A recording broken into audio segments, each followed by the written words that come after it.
Welcome, everybody, to the first official episode of the Word Around the Ring podcast. My name is Big Rob, and I'm honored to be one of your co hosts. I'll let my partner introduce himself.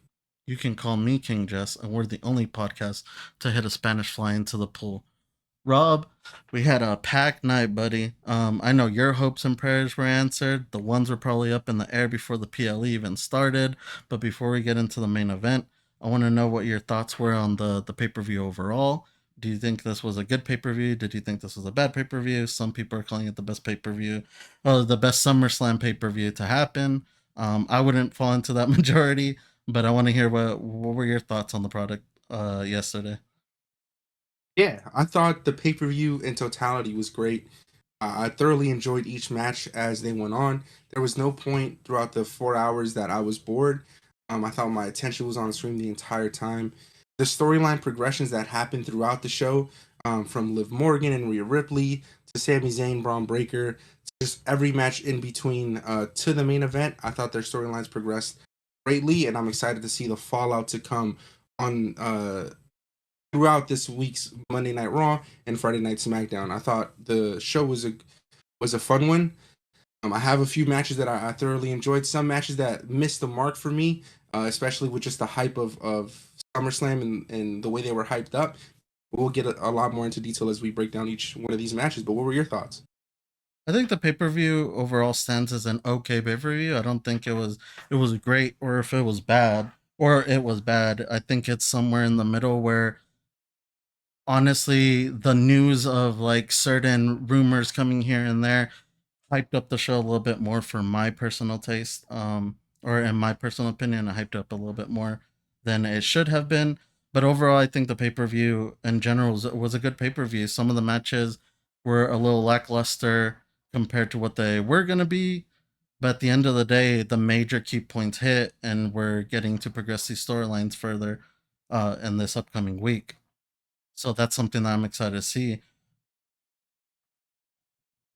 Yeah, definitely. I think that's one of the parts that I love about Triple H's regime. It's just like once a pay per view is over, we have immediate fallout, and you know that these stories are going to continue, and they're not going to be broken up as we would have seen in like previous years. And that's what excites me about this year's SummerSlam. There's just so much to unfold from what happened last night.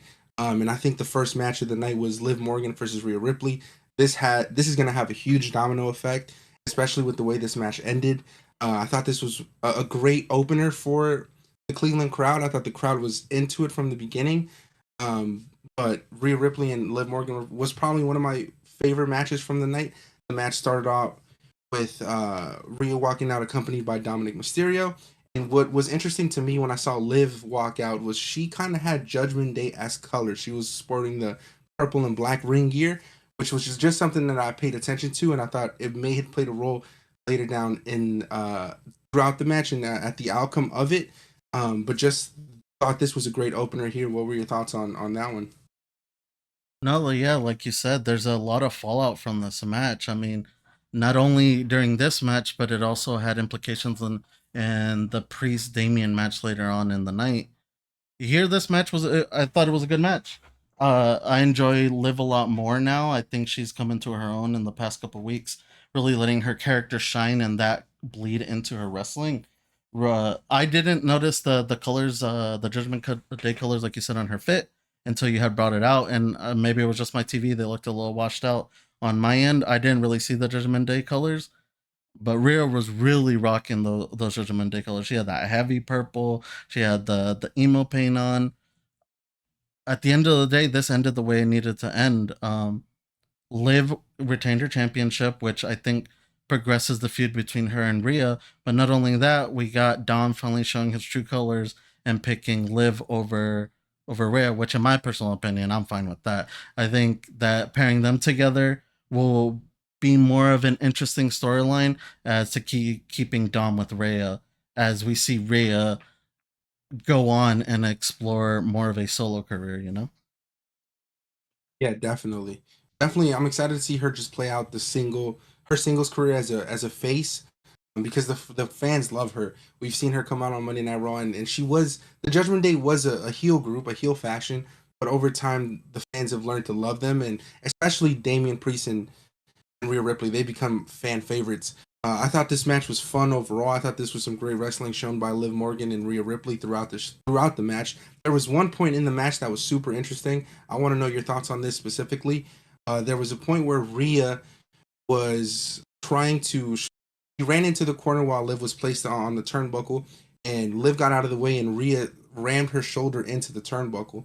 And so there was a spot where we all thought that Rhea had dislocated her shoulder once again.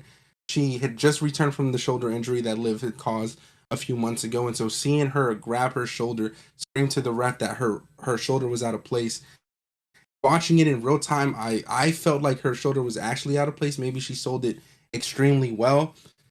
Did you think that was a serious injury at the time, or do you think that was a work? No, not at all. I thought that was a work from the get go. I think it's interesting because like if her shoulder really was popped out, I feel like medical one would have gotten involved at least a little. They probably would have gone up to her and been like, "Hey, are you really okay?" Medical at no point paid attention to her. And two, slamming your shoulder into the announce table or even the ring post, that's not really how that works. There's a little more, there's a little more trick to getting your shoulder in. So I thought this was Yeah. definitely a work from the beginning, but it wasn't a bad work. It sold the feud between her and Liv, and like you said, Liv popped out her shoulder, caused it to go out for a bit. So I think her playing this in the match, I don't think it was necessary, but I do think that it does have a place within this match just because of their prior history. Yeah, But no, definitely. I at thought it no was point great. did I think it was a real injury. Yeah, maybe you're the smarter fan out of me because for a second I was nervous for her. But when she went and popped her shoulder back into place by like running into the announce table, I was like, oh yeah, this got to be fake. She's okay. No human being would purposely run into the announce table to put her shoulder back in place. I thought it was a great spot for her though. Shows her strength and her power and her and just her overall ability to like keep going forward in the match. So I thought that was great. I thought once that happened, Liv just took full on advantage and she methodically attacked her shoulder throughout the match. She was placing an emphasis on that shoulder injury and continued to attack it. So it was definitely a great point of emphasis for Liv and it allowed for the match to make sense through with like Rhea being so much stronger and bigger than Liv Morgan, but Liv just out wrestled her and outmaneuvered her from that point on. But the way the match ended was very interesting to me because once Rhea regained her momentum, we saw Liv kind of get frustrated. She went out to the announce tables and grabbed the steel chair. And we know that once if you get a disqualification as a champion, you retain that championship. So I thought Liv had just swung the chair at Rhea just to cause a DQ and retain her championship. But that's when we saw Rhea had actually kicked the chair out of Liv Morgan's hand, and she grabbed the chair and went over to hit her with it. But before she could do that, Dom took the chair from Rhea's hands and kept telling her, "No, you can't win like this. You can't win the match like this." At that point, the fans started to wonder, like, "Oh shit, is Dom grabbing the chair to save Liv, or is he actually like have her best interest in mind?" Because at the end of the day, the goal was for Rhea to win the championship again, as that is the championship that she never lost. So following that, Dom grabs the chair from her hands. Rhea just stares at him in disbelief, and he grabs the chair, takes it out of the ring. Um, and once that happened, Liv took advantage of this and kicked Rhea in the back while Dom and Rhea were having a back and forth. He hits an oblivion, but Rhea kicks out at two. Then Dom distracts the ref, and Liv hit another oblivion, which is her finisher on Rhea, but on the chair, and won the match. Ref counted to three. The match was over. Liv retained her championship again. At this point, we didn't really see Dom interact with Liv until the camera panned to Liv running out of the ring. And then Dom picked her up, and we saw Dom just lay a mean kiss on Liv Morgan, and Rhea was just in the corner crying hysterically, screaming, and you could just see the anger in her face. And what were your thoughts on the execution there, on how that match ended, and just Dom turning his back on his mommy and what one someone we thought was his one true love, especially following last week's Monday Night Raw. I definitely didn't see Dom taking the chair away from Rhea during the match being the catalyst that'll send all this into play. I don't know if you noticed it, but we did see Dom kind of like throw the chair in after he had taken it from Mommy, right before Liv hit the second Oblivion, he kind of like pushed it into the ring.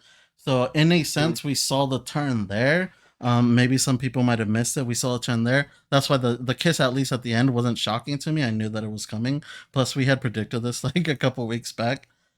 But like I said, this plays out. This is what we wanted. This started the night off for breaking up the Judgment Day. Later on, we got the second part of that, and I would say personally that now the Judgment Day is no more. If Finn comes through with like another faction, he calls it something like the Judgment Day. I'll understand that, but I think Finn himself can come up with a name for his new little faction he's cooking up. Overall, though, I thought this match was great. It ended the way it should have ended, and it allows us to progress past SummerSlam. Yeah, definitely. And I thought it was just a great opener for the show. It got the crowd invested. It gave us a huge storyline progression towards the end of the match, which I thought was fantastic. And like you said, this ultimately led to the demise of the Judgment Day throughout last night's SummerSlam. Once this match was over, Dom and Liv walk out of the arena, and I thought it was hilarious once Dom and Liv reached the before they reached Gorilla. They put Dom was flicking off the crowd, and I thought that was great. We see how Dom already gets booed out of every building he steps into when he's trying to pick up the mic and say something. And I can just imagine how many more boos and how much vitriol the fans are going to have towards him tomorrow night following SummerSlam and just moving forward. I can't imagine he's ever going to get another word out for at least a month or so with these fans booing him the way that they did and the way they love Rhea. So I'm excited to see that. And I just think Dom has been a fantastic heel throughout his time in Judgment Day, and to see him now progress on his own as a heel, it's going to be great for his career and his singles run that he's going to go on eventually. But I think Dom was the sleeper here, and although Liv and Rhea put on a fantastic match, we're sitting here talking about Dom. The internet is in frenzy about Dom Mysterio and how he was able to get both of these women to fight for him and ended up walking out with Liv Morgan there. Yeah, I don't want to hear anything anymore. I don't want to hear anything again about how Dom isn't a worker in this company. He's clearly killing it. He's killing it as a heel. He's coming into his own. I feel like right now he's finally getting to that pinnacle where he's gonna shine without the Mysterio name attached to his name. So we really just gotta let that boy cook. Just let him do what he's doing right now because it's working. Yeah, for sure. And following that match, following just the outcome to that one, we get a segment backstage. Damian Priest, who is one of the leaders of the Judgment Day, runs backstage to his Judgment Day clubhouse, searching for Dom, and he immediately grabs Finn from the collar of his shirt, picking him up and just piss and asks him, "Did you know? Did you know what this little prick was gonna do?" And then Finn looks to him in confusion, is like, "Of course I didn't know. Why would you ask me that?" So then he tells Damien that he's gonna go take JD and Carlito to go search for Dom while he focuses on his match, which was Gunther later in the night.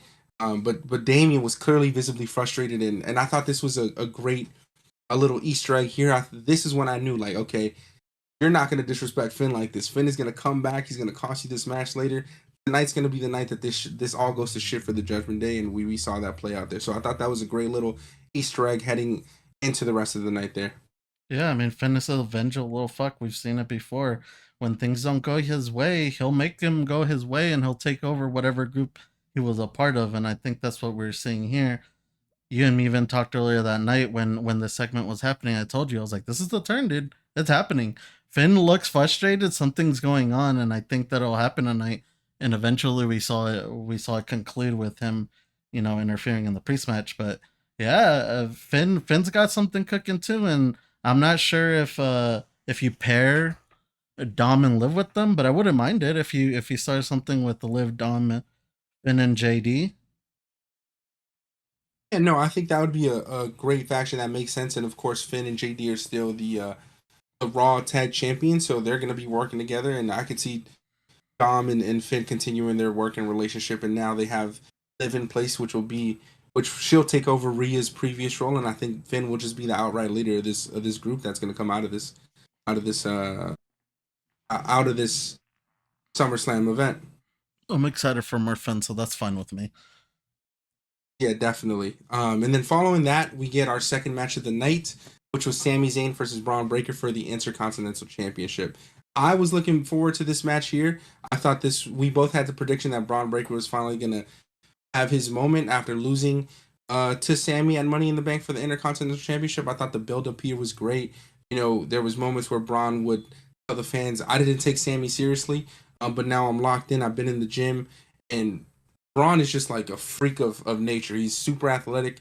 He gets it from his father and his uncle, the Steiner brothers. And no, I was excited for this match in particular, and I think we discussed it. We both hoped that this match was gonna go short because we wanted to see Braun have a dominant outing against Sami Zayn at SummerSlam. Ultimately, the match didn't go more than 5 minutes and 30 seconds, which was very interesting to me. But the match started with Breaker trying to hit a spear on Sammy. Sammy jumped over Breaker and went straight into the ring post. Sammy then hit Breaker with his pattern and flip over the third rope on the outside of the ring, and he climbed up to the top rope and went for a move, but Breaker moved out of the way. And then Breaker then tried to get Sammy into a gorilla press, but his arm gave out following the ring post, and he decided to go for a strong clothesline instead. Breaker then gained the momentum and began punishing Sammy with punches and blows into the corner. Sammy tried to hit his exploder, but Braun wasn't having it and hit Sammy with a break-in Steiner, as Pat McAfee has now coined it. And then Braun continues to punish Sammy throughout the match, even telling him to quit and to give up. And there's nothing that he can do to save himself. And then of course Sammy's always the underdog. He's always gonna fight back. So he started to fight back and reversed a middle rope bulldog from Braun and turned it into a blue thunderbomb. He then was able to hit Breaker with an exploder into the corner and went for his haluva kick. But that's when Breaker was able to reverse that and hit a spear before Sammy's boot connected with his face. And Braun ran the ropes as he does so athletically and hit Sammy with another spear, and that was the pin. He took the pin there, 1, 2, 3, and we have our new Intercontinental Champion in Braun Breaker. What were your thoughts on this match and just Braun Breaker winning the championship here? We called this match down the line. This match had to be fast and hard hitting, and that's exactly what it was. It was time to put the belt on Braun. I want Sami Zayn fans to understand something. This him losing the belt just means bigger things for Sammy. Him losing the belt quick makes it easier for WWE transition him into the bloodline storyline and not have to fall into the repercussion of, well, he's owed a rematch. If we don't get a Braun Sammy rematch, I'm fine with that because that ended here. It ended at SummerSlam. We can now take him and open him up to go deal with the bloodline storyline the way that us and the majority of the fans kind of are predicting that he will be that final member that Roman allows into the family. So I love this match. This I want to say probably this will be my match of the night. Like I said, it was fast, it was hard hitting. Breaker showed the fuck out. I kind of knew he was gonna win as soon as I said that Steiner was in the building. Scott was in the building, so this was a dead give. That was pretty much a dead giveaway for me. But overall, the match was great. I love this match. Yeah, I thought this match did what it had to do, especially for Braun. And seeing him have that moment with his father and his uncle as they watched him from the stands was great. And no, it was definitely a crowning moment for what is going to be a young superstar. And this is just the beginning for Braun Breaker in his career. He's going to be a world heavyweight champion one day. He may be a WWE champion one day, but it's a great way to start his young career here. And the WWE clearly trusts him, and I'm excited to see what sort of title reign he carries with the Intercontinental Championship, because he is somebody who can carry it the way Gunther did and not lose for 500 plus days, just because he's built so strongly and because he's just a freak of nature. We've compared him to the likes of Goldberg, and just having him carry that championship is going to continue to elevate it from what Gunther already did, from what Sammy did. And I thought Sammy carried the belt well. We saw him defend it against Chad Gable, and a few other superstars throughout his tenure holding the belt. But overall, I'm excited for Braun, and I'm excited to see how he carries his belt and how dominant he is moving forward, especially as we head into Bash at Berlin and Bad Blood for the upcoming pay-per-views.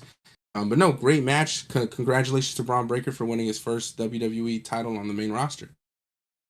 Yeah, I mean, the company already touched on it lightly in the past, but if we move on from Sammy and we give Braun and Dragunov a go, I'm fine with that. I think these two can give us a showcase for a couple pay-per-views where they just stretch out a feud in between each other.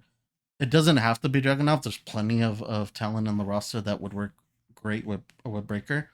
But like I said, if we move past Sammy, that's fine because Sammy right now, I think we need him available for what's gonna happen between OG Bloodline and New Bloodline. 100%. That is what I was most excited for. Having Sammy lose there just got me giddy for the idea that we're going to get Sammy Uso back with the bloodline. And that storyline is going to take a few months as well. So just seeing the potential of Roman Reigns, like, have to go beg Jey Uso, have to beg Jimmy Uso to gain his trust back, that's going to be exciting.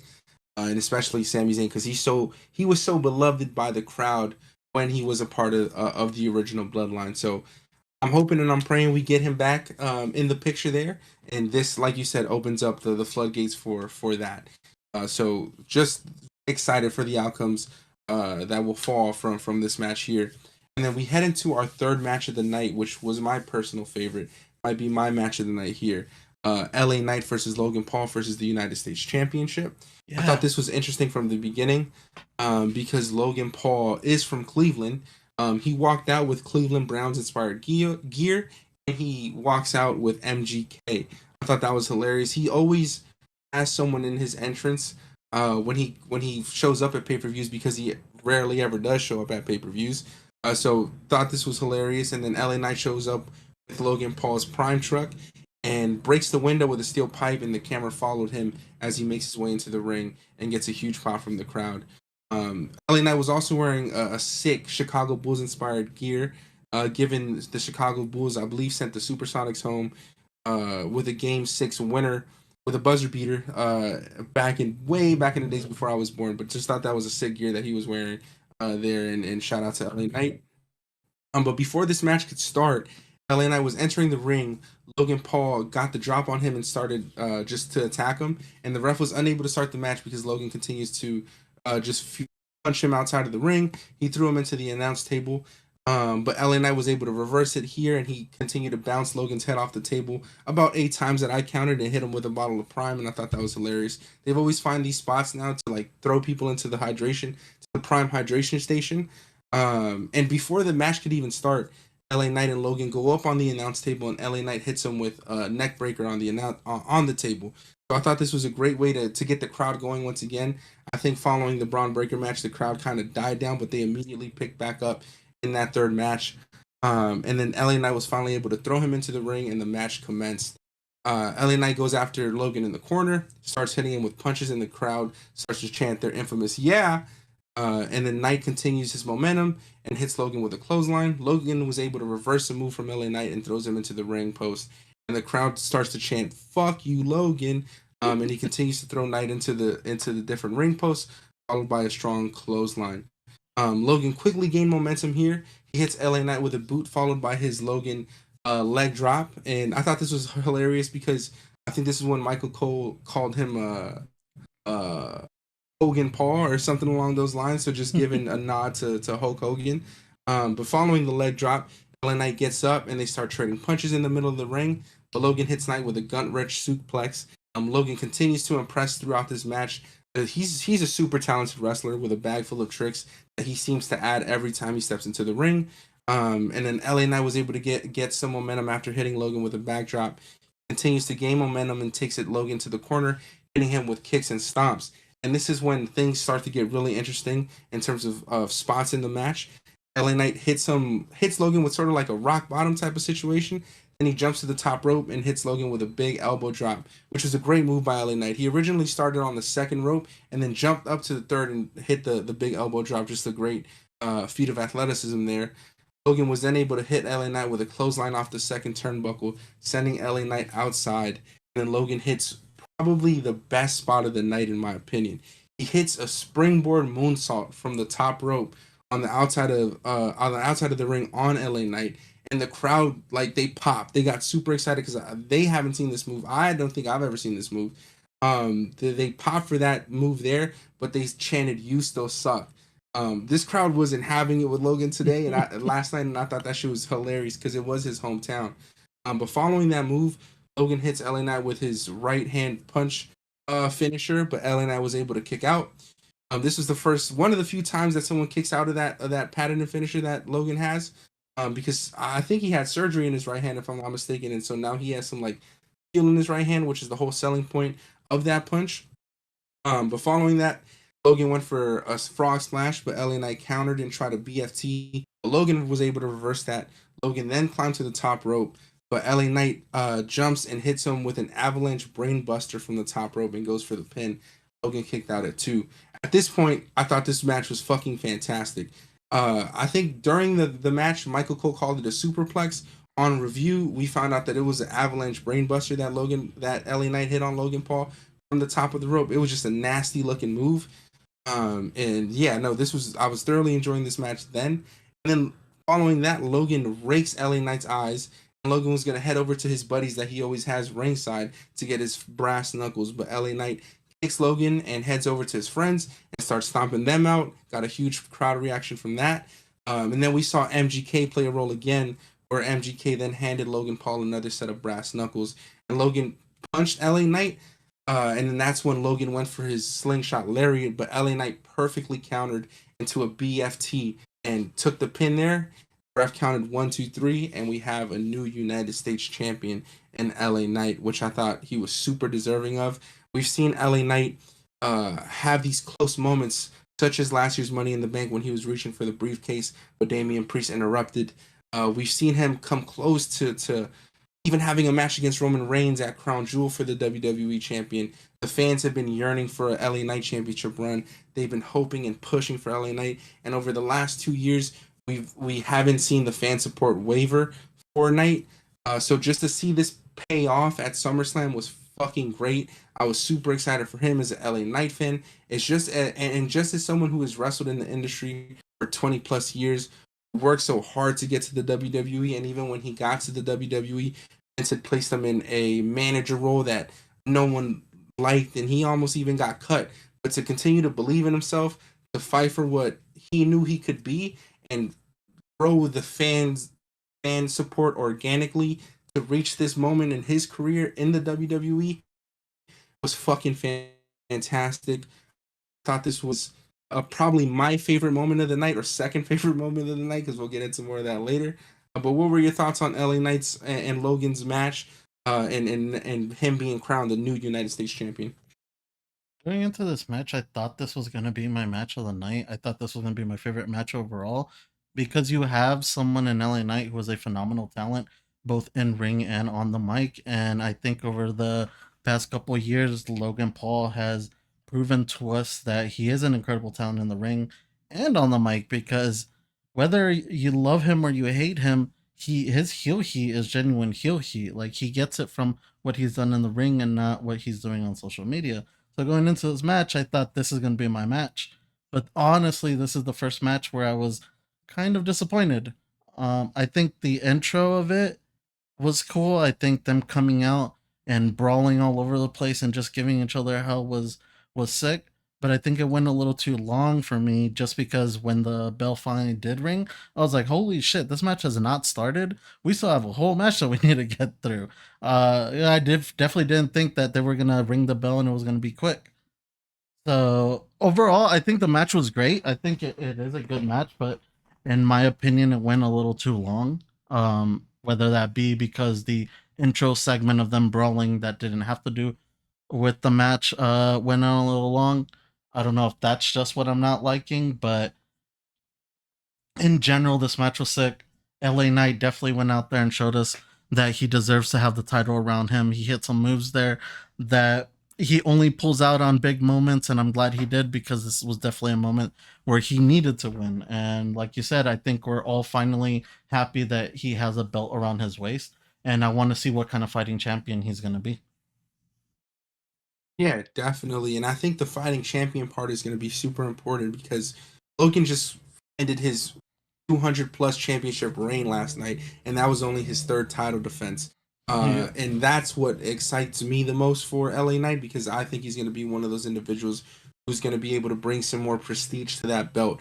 I want to see him wrestle the likes of an Apollo Crews, the likes of a Baron Corbin, not even at pay per views, but on Friday night, so we can see the championship be defended on a bi-weekly or a weekly basis here and there. And I think he's the type of individual to do that. And because the crowd is so behind him, those matches are going to matter so much more. But I'm excited for his title reign. I think he's going to be a great U.S. champion, and this is probably the most I've been excited for a U.S. champion since my boy John Cena was carrying it in like Hmm. 2015, and he was going on his U.S. title run.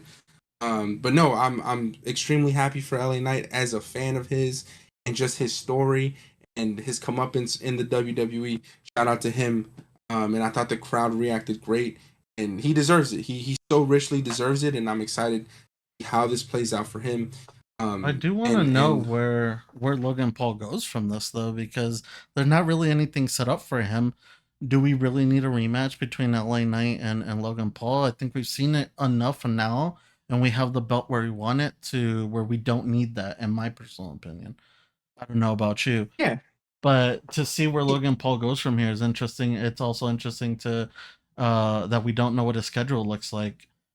You brought it up. He only defended twice before this, so this would be his third defense. And even Michael Cole almost brought it up, and I think he caught himself and he thought about like, hey, wait, this kid's only defended twice. I can't really talk up his reign that much. But yeah, like, what do you think? Where do we go with Logan Paul after this? yeah. I don't know if there's a set feud for Logan Paul directly after this. I can see him maybe fighting for a rematch, which he will rightfully deserve, because he did carry the belt for 200 days, even if he did only defend it twice. So we might get that rematch, but in terms of an additional feud, I'm not sure where this goes for Logan. And like you said, we don't know his schedule. His schedule is so sporadic. We don't know if he's scheduled to be on SmackDown this week, if he's gonna be at Bad Blood, or if he's gonna show up at fucking Crown Jewel.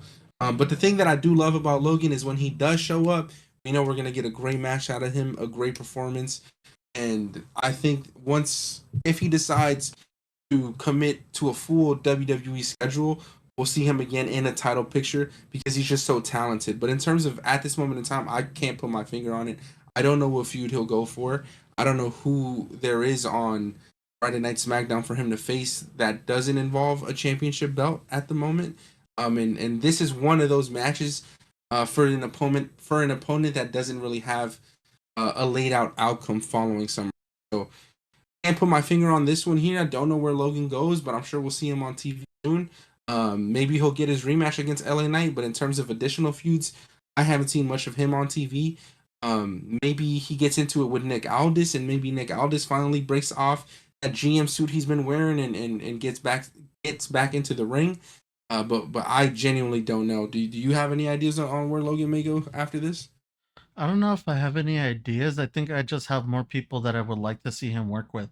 I think right now Ethan Page is hot as a heel that can rival Logan Paul, and I think if we kind of bring up not to say to the main roster and Ethan Page, but just for like a feud where we've seen superstars go back and forth before. One of them being Mi Chen, she's both on NXT and SmackDown. If you send Logan Paul away and you have him fighting on the main roster and fighting NXT, maybe in a small feud with Ethan Page, I think that would be cool and it'd be great for both brands because then you get more eyes on NXT, you know? So I don't know if I have like a laid out plan for him, but I do have people that would love to see him wrestle. Yeah, I think no, Logan Paul definitely. has proven to us more than enough that he puts in the work. Just yesterday, I was seeing, I think it might have been this morning, I was seeing a reel that he posted where he was practicing that backflip from the apron onto the announce table that he did on night. So we know he puts in the work. He's doing these extra steps outside of the ring, outside of his personal time to get these spots right. So he's a phenomenal worker. I want to see what what a Logan Paul post belt looks like, you know? Yeah, I think we're both excited to see that and how that plays out for him. Not too sure where he goes there. A feud against Ethan Page or him heading to NXT, that brand up a little bit more will also be exciting. Even the potential of, as we know, Joe Hendry is showing up more and more on NXT. Maybe Joe Henry gets involved there. Maybe we get Logan Paul versus him. But besides that, I'm not sure where he goes. But hopefully, he has an exciting feud to come. I think he'll probably take some time off following this loss, and we'll see him in a few months or a few weeks down the line. But I don't know if they give him the. I don't know. I don't even know if he wants the immediate rematch against LA Knight there. But we'll see. We'll see on Friday night if he shows up, and then we find out where his next feud will be, or if he gets a rematch there. But following that third match was a hilarious backstage segment that we had discussed, and it was basically an ad for Manscaped. But Apollo Cruz and Baron Corbin are sort of like in a barbershop situation where Apollo Cruz is getting his head shaved, and Otis and the Alpha Academy, Tozawa and Maxine Dupree show up. And Otis comes in with a Manscaped machine, and he was going to start shaving his stomach hair hilariously. And Maxine Dupree and Tozawa just stare at Otis in awe while he's shaving his stomach hair. But the camera angles that they provided throughout this segment here made it seem like Otis was shaving something else. I thought this was a hilarious little bit here, and I think you mentioned it that this had Triple H all over it, and in like ruthless aggression era type of segment here. So I thought that was funny. Any quick thoughts on that segment there? It definitely like smelled of classic SmackDown skit, and I love that because it's something that I do kind of miss from the show.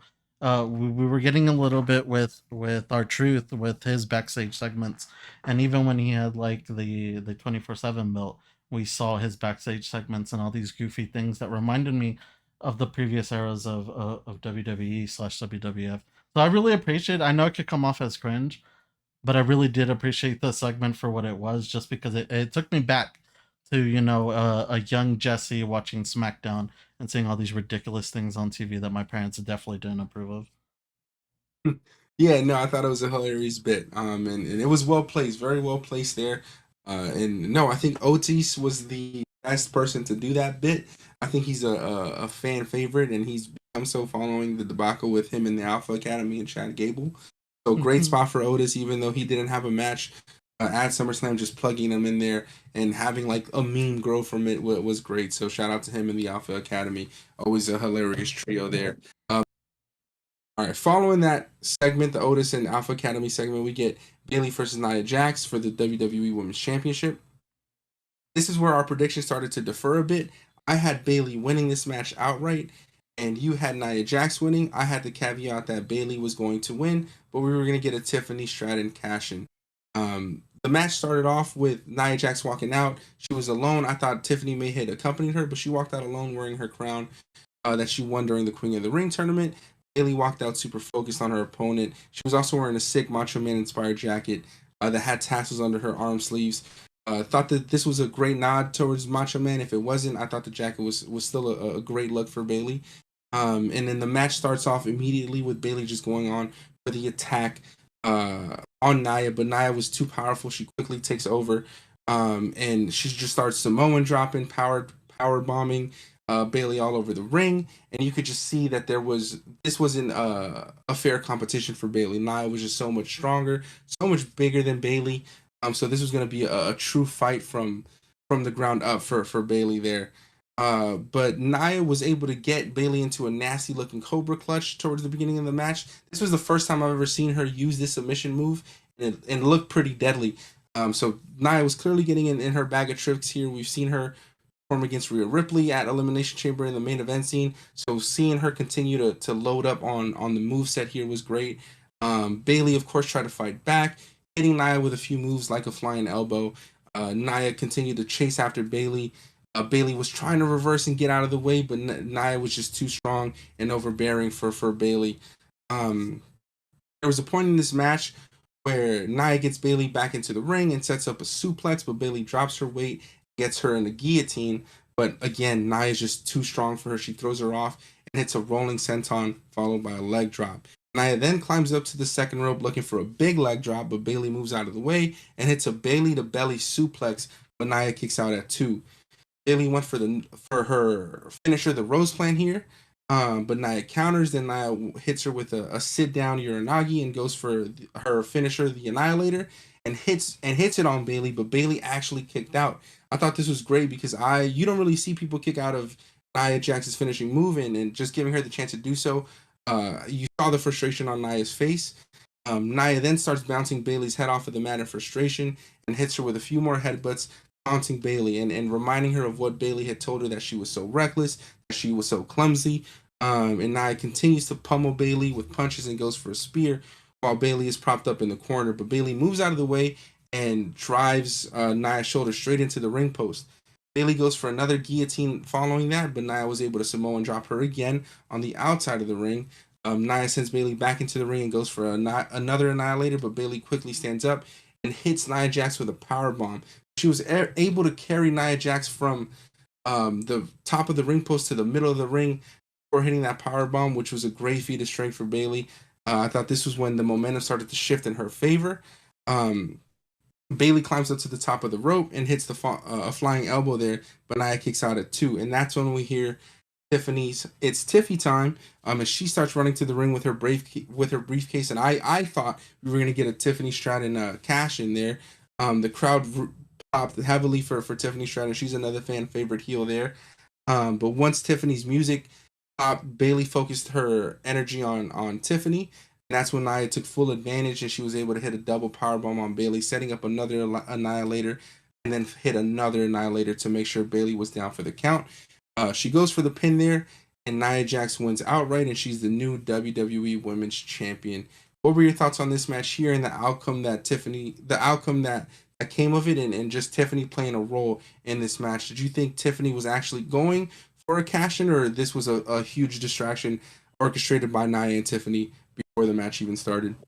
Going into this match, I had it pegged that it was going to be your typical Bailey versus Nia Jax, where Bailey looks the strongest the whole time, and eventually Nia overpowers her and ends up winning. I'm glad that that wasn't the case. What we ended up getting was your classic David versus Goliath. The Bailey had to overcome the odds the entire time. Nia Jax came out there and she showed her shit. She showed that she's improved in the ring. She's improved the character wise. She can carry her character well in the ring while doing these moves. I personally didn't think that we were going to get a cash in. Like I said before, I think that if we were going to put the belt on Naya, we wouldn't get the cash in at this point, because I think the cash in for a Naya versus Iffy would be better on down the line, as we are setting this up to be a frenemy situation between them. So when Tiffany came out, I started getting worried. I was like, "Oh shit, Rob was right. You know, she's gonna cash in." But we saw that the cash in was failed, and that Nia Jax ended up looking even stronger in the ring as she pummeled Bailey to end the match and crown herself as the champion. I'm excited to see Nia as a champion, because not only is she champion, but she's also queen of the ring. I should have looked up to see if there was other queen of the rings that won their matches when it came time, but having her win puts her in a situation where she's gonna look strong, and we're gonna put her up against some people that necessarily we don't want her to win against, but she's gonna win. I feel like going into Raw, or going into this new era of WWE post Netflix Raw, I think Nia is gonna be the champion that we go with. No, that's interesting that you say that, because when Nia first showed up back on our TV screens, I wasn't excited for it, Oh, just neither because was we've I. seen yeah, just because we've seen her history of, like, unfortunately injuring people. I don't think Bailey was too far off in the promo that she cut, where she was calling Nia clumsy and reckless. Like, I definitely think we saw that from Nia in her previous runs with the WWE, which is why she ended up leaving. I don't remember if she was fired or she was cut, but she was out of the WWE for a bit, and then she made her return earlier last year. So I wasn't the most excited for Nia, but ever since she has returned, she's done a great job on TV cutting promos. We've seen her clean up her move set. We've seen her not be as clumsy as before, and she's slowly progressed in the eyes of the fans. And I think the fans are starting to show a new level of respect for Nia Jax. I even mentioned earlier she had the privilege of main eventing Elimination Chamber in Australia with Rhea Ripley earlier this year prior to WrestleMania 40, and that was a great showing for her. So shout out to Nia Jax for working on herself, on her moveset, cleaning up some clumsiness that she did show in her previous run, and just being a beast. She came out here, destroyed Bailey. There was at no point in this match where Bailey really had the momentum besides a few spots like the power bomb from the top rope, and just fighting back. But this was, like you said, David versus Goliath, and Goliath won here outright. I did think that Tiffany was gonna cash in when she headed up to the ring, but it was just a ploy between Naya and Tiffany the entire time. I had recruited Tiffany to be what she calls her princess, and now these two are going to be working together. But of course, at some point, I do believe Tiffany's going to turn her back on Nia Jax and wait for the right moment to cash in that Money in the Bank briefcase there.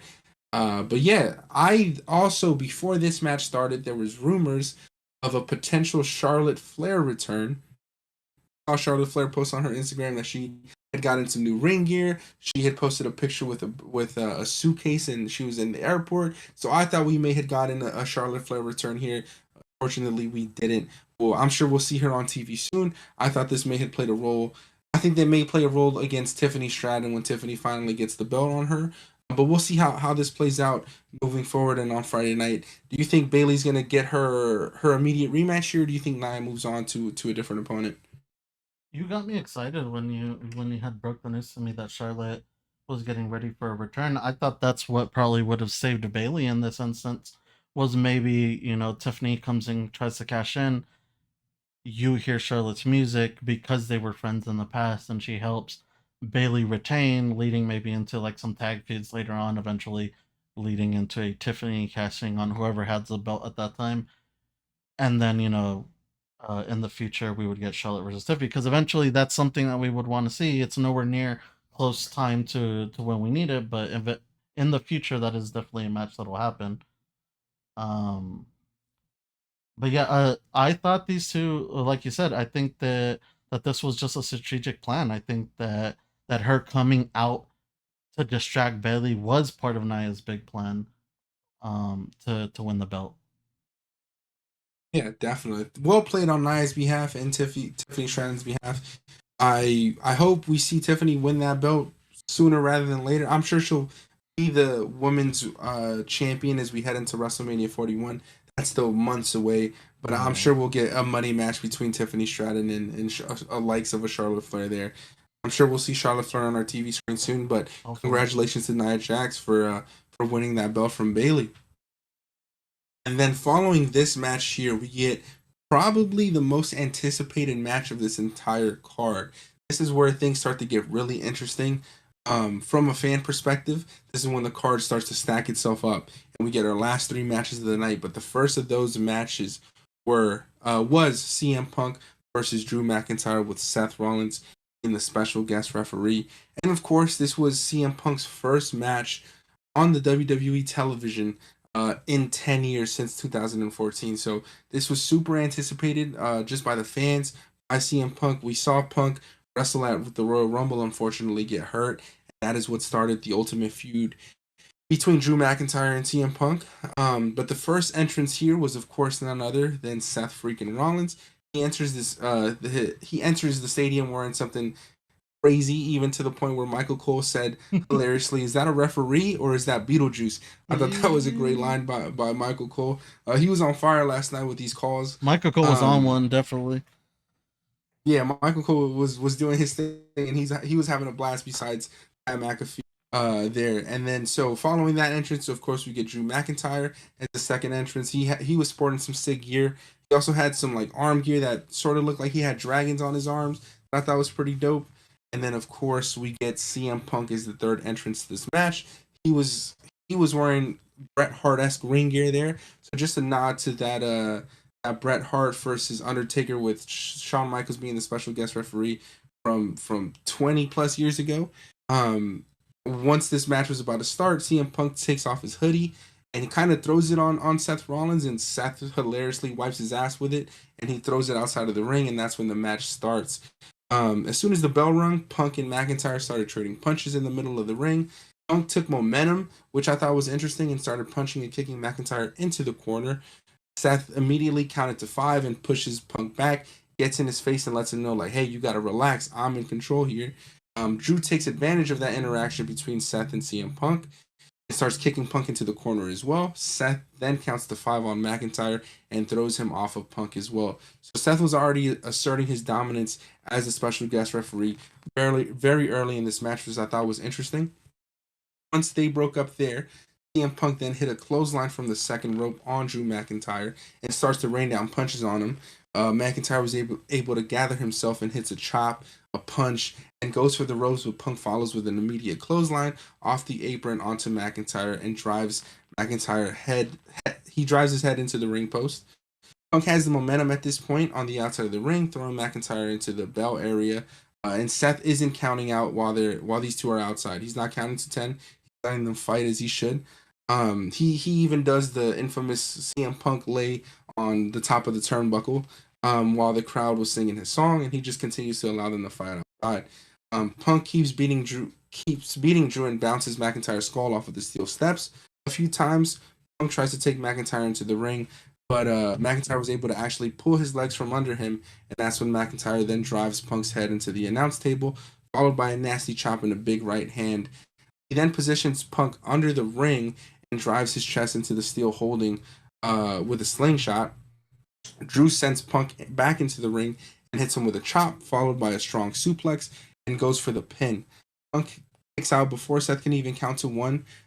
Drew goes back on the attack and stomps on Punk's arm. Punk tries to fight back, but Drew hits him with another chop, followed by a belly-to-belly suplex. McIntyre goes for another pin, but Punk kicks out before Seth can count to one again. And this is when we start to see the frustration out of McIntyre. He thinks that Seth isn't counting for him, but Seth is just distracted. And he's not even getting to the one count, even into the position to start making these pin counts.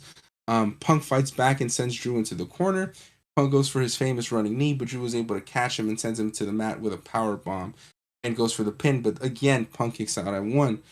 Drew sets up another power bomb shortly after and goes for the pin, but Punk kicks out at two. Drew heads out of the ring and goes for a steel chair and tells Seth Rollins to turn around and to let him beat CM Punk with a chair.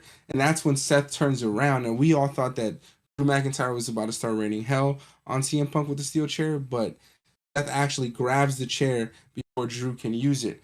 Drew pushes Seth in the face, and Seth was going to hit Drew, but Drew dodges, and Seth stops himself right before he can hit Punk with the chair. He shakes his head, and Punk goes for the roll up, but Seth has his back turned while the crowd actually counted to, I believe, 5, but Seth didn't make the count. Drew then goes into his trunks and pulls out CM Punk's friendship bracelet and goes for a claymore, but Punk counters with a kick and hits him with a spinning neck breaker.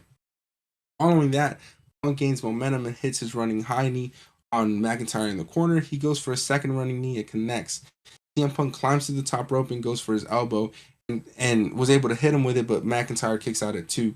Punk then goes for the Anaconda Vice grip and locks it in on Drew in the middle of the ring and removes the bracelet from Drew's wrist, which of course is sporting CM Punk's wife's name, AJ Lee, and his dog Larry on it. McIntyre then hit Punk with a claymore, but Punk kicks out at 2.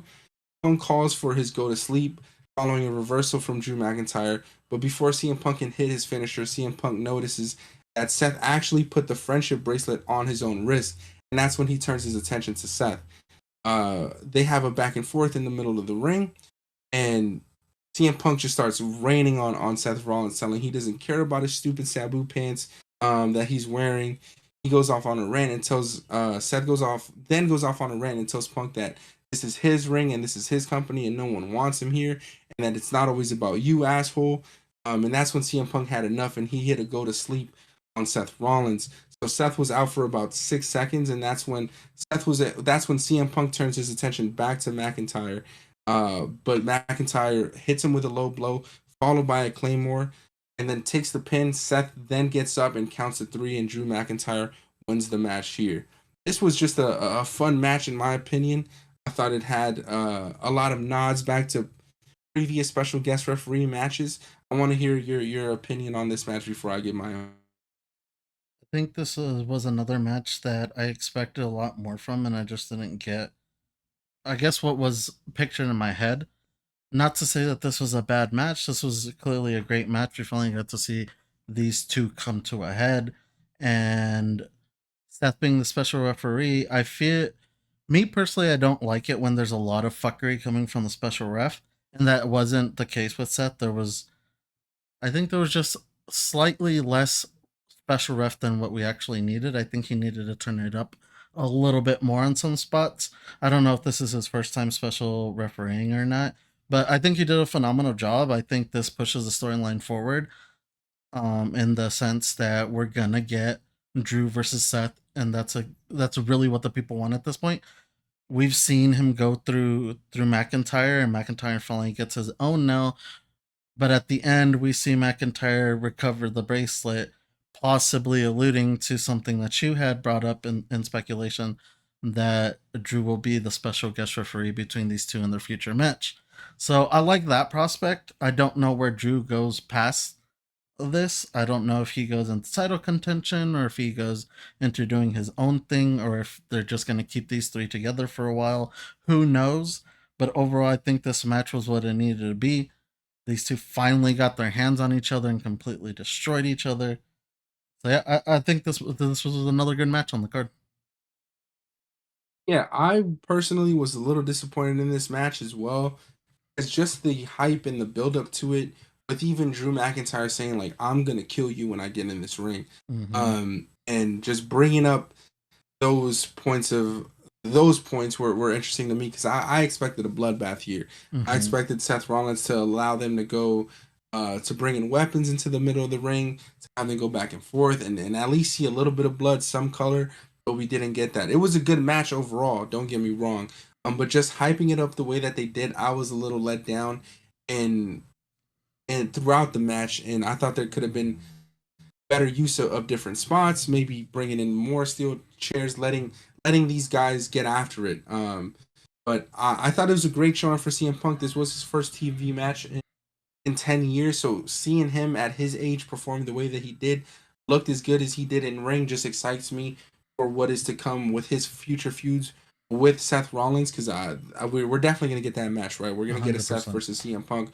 We might get a triple threat between Drew McIntyre, Seth, and Punk as well, in the coming pay-per-view. So just seeing CM Punk back in the middle of the ring on WWE television was a sight of its own, and that was great. And I'm happy for him, and I'm happy for how it's worked out for him thus far.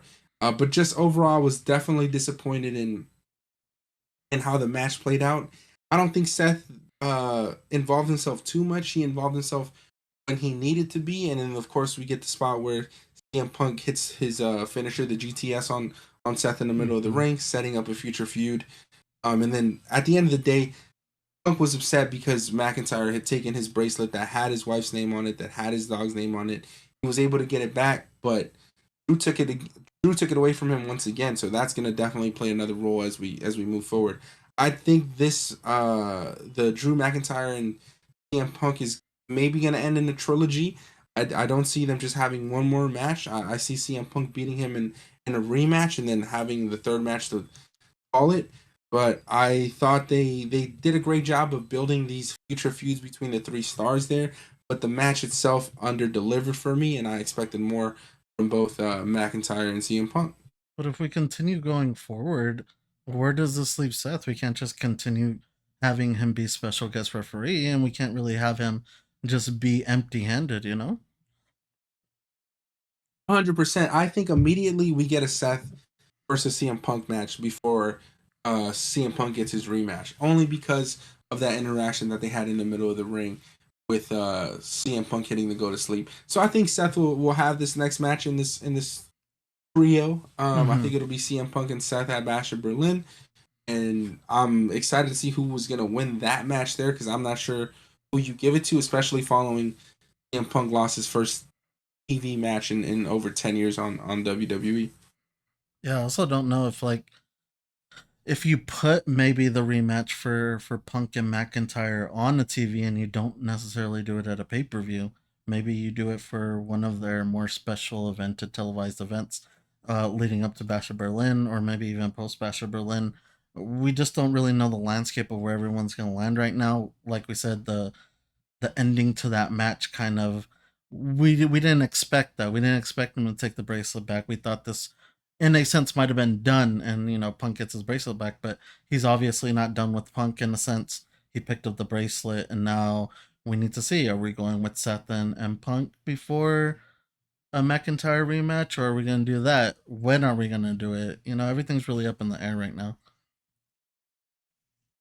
Yeah, I think immediately we're gonna get CM Punk versus Seth Rollins before Punk gets his rematch against McIntyre. I think they did a great job of progressing the story with these three that were involved, and I think a lot of Seth's personal feelings came out throughout that interaction that they had in the middle of the ring, where Seth was letting him know, "We don't need you here. We don't want you here, and you're just an asshole." I think there was some truth behind those words that he told Punk there. So that was the WrestleMania match we were supposed to get right. We're supposed to get Seth Rollins versus CM Punk at WrestleMania 40 for the World Heavyweight Championship. That was on the docket until CM Punk got injured, and that's a match that the fans have been yearning for since the rumors of CM Punk even returning occurred. Because we've seen Seth go on his own interviews, letting people know like, I don't like Punk, I don't think he belongs here, he's a cancer, etc., etc. So that one-on-one match is the might even be more anticipated than this match that we just had last night. Overall, I thought they did a great job of progressing the story. I just, like I said before, I think the match itself under delivered for me as a fan and what I was expecting, especially after all the hype that it brought. Especially after 6 months of build up of them not meeting in the middle of the ring and getting to that point last night. I just thought it was a little underwhelming. Still, great showing by CM Punk, and I'm glad that he's back on WWE television and he looks healthy and he looks like we have many matches that he'll be able to perform and give the fans moving forward. I mean, that's all we ask. Two of these people are giant injury prone, that being CM Punk and Seth Rollins. Just please stay healthy. We want to see these storylines play out, so just don't do anything crazy. Keep it to a minimum. Give us some good storytelling. I think we'll be all right. For sure, for sure. But overall, congratulations, Drew McIntyre. We both had Drew winning this match, so glad we were on the same page there. And I think he was deserving of it, especially after CM Punk threw him out of so many title shots, and costing him the match at Clash at the Castle in his home country. So very happy for Drew McIntyre. I'm glad it paid off for him. Yeah, it was about time. This needed to end with the McIntyre victory because we've been seeing him lose for months now. Definitely. And then we finally get into what was another match that I was super excited for. This is where we also deferred here. You had Damian Priest winning for I had Gunther winning, but this was the sixth match of the night. Damian Priest versus Gunther for the World Heavyweight Championship. Prior to the match even starting, we get a backstage shot again of Finn and Damian Priest, and Priest actually apologized to Finn for getting in his face following Dom's turn on the Judgment Day earlier in the night. I thought this was a great little nod. Again, another Easter egg here, and people may have thought like, okay, they're on good terms again. I didn't think that at all. I was like, yo, Finn is about to turn on this dude. He's about to cost him the match. I don't know how he's gonna do it, but he's gonna cost Priest the match. So I was excited for the potential of that happening. But that happened all before the match could even start. Um, Following that little backstage segment there, the walkout start. Gunther makes his walkout here in a very stoic fashion. As focused as he can be. This was hilarious because when I saw Gunther walk out, you had texted me. You were like, "Oh shit, he looks upset. He looks like he's not gonna fucking go over here. He's not gonna win this match." And I was a little nervous, just because as we've saw previously in the night, there was a lot of title changes here. So I was definitely nervous for Gunther, and I'm a huge Gunther fan. I wanted him to win the championship, but just seeing him walk out, having the earlier title changes, I was definitely on the cautious side here. I didn't know if he was going to be able to pull it off. But following that, Priest makes his entrance with none of the Judgment Day members by his side. He clearly made it a point of emphasis that he wanted to do this by himself. So once they both get in the middle of the ring, this match just starts off by with a huge right hand from Priest to Gunther, and it sends him to the corner, but Gunther fights back with strong forearms. Priest is still in control and goes for a South of Heaven very early on in the match, which is his finisher. But Gunther counters, and Priest hits a flatliner, sending Gunther out of the ring. Priest then runs around the ring, steps on the steel steps, and hits Gunther with a clubbing blow. Priest goes for a power bomb, but Gunther drives him into the ring post and hits him with a power bomb on the outside of the mat. Following a chop, then he heads him back into the ring. Gunther starts to gain momentum here and hits Priest with an over the shoulder slam onto the middle of the ring there. Priest gets up and they have a back and forth, trading chops and punches. But Gunther's able to get a suplex and goes for the pin. Priest kicks out at 1, and this was just an absolute slugfest to start the match. Priest and Gunther find themselves on the top of the rope, but Gunther was able to knock Priest off. Priest then kicks Gunther on the back of the head and hits Gunther with a Hurricane Rana, which I thought was a crazy move from Priest, being that he is so tall and he is one of the larger wrestlers in the WWE. He goes for the pin immediately there, but Gunther kicks out at 2. Priest then starts hitting Gunther with kicks to the body and legs. Gunther gets up and they start trading punches, chops, and blows. But Priest gains momentum and starts hitting him with standing kicks. Gunther's chest starts bleeding from the impact and from just from the chops that he was taking from Priest. Gunther then hits a fury of chops on Priest, but Gunther catches his arm and hits him with more kicks and punches. This was just an absolute slobber knocker. Two heavyweights just going back and forth. Priest goes for a running boot, but Gunther counters and is able to slam him onto the mat. He goes for the pin, but Priest kicks out at 2. Gunther and Priest start trading chops again. Gunther goes for a powerbomb, but Priest counters with a spinning kick and hits Gunther with a South of Heaven and goes for the pin, but Gunther kicks out at 2 again. Priest goes for the Razor's Edge, but Gunther counters with an arm trap into a chop. He goes for a sleeper hold, but Priest was able to counter before he was able to lock it on. Gunther is able to reverse Priest's counter into an over-the-shoulder throw. Hits 2 lariats on Priest and goes for the pin, but Priest isn't having it. He kicks out at 2. Gunther proceeds to kick Priest in the face, and Damian Priest taunts him, telling Gunther more.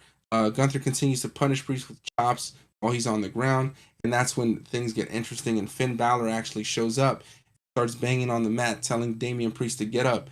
Gunther then continues to chop Priest while Balor tries to rally for him. Priest starts hitting his own chops on Gunther, but Gunther hits him with a boot to the chin and wipes the blood off his chest.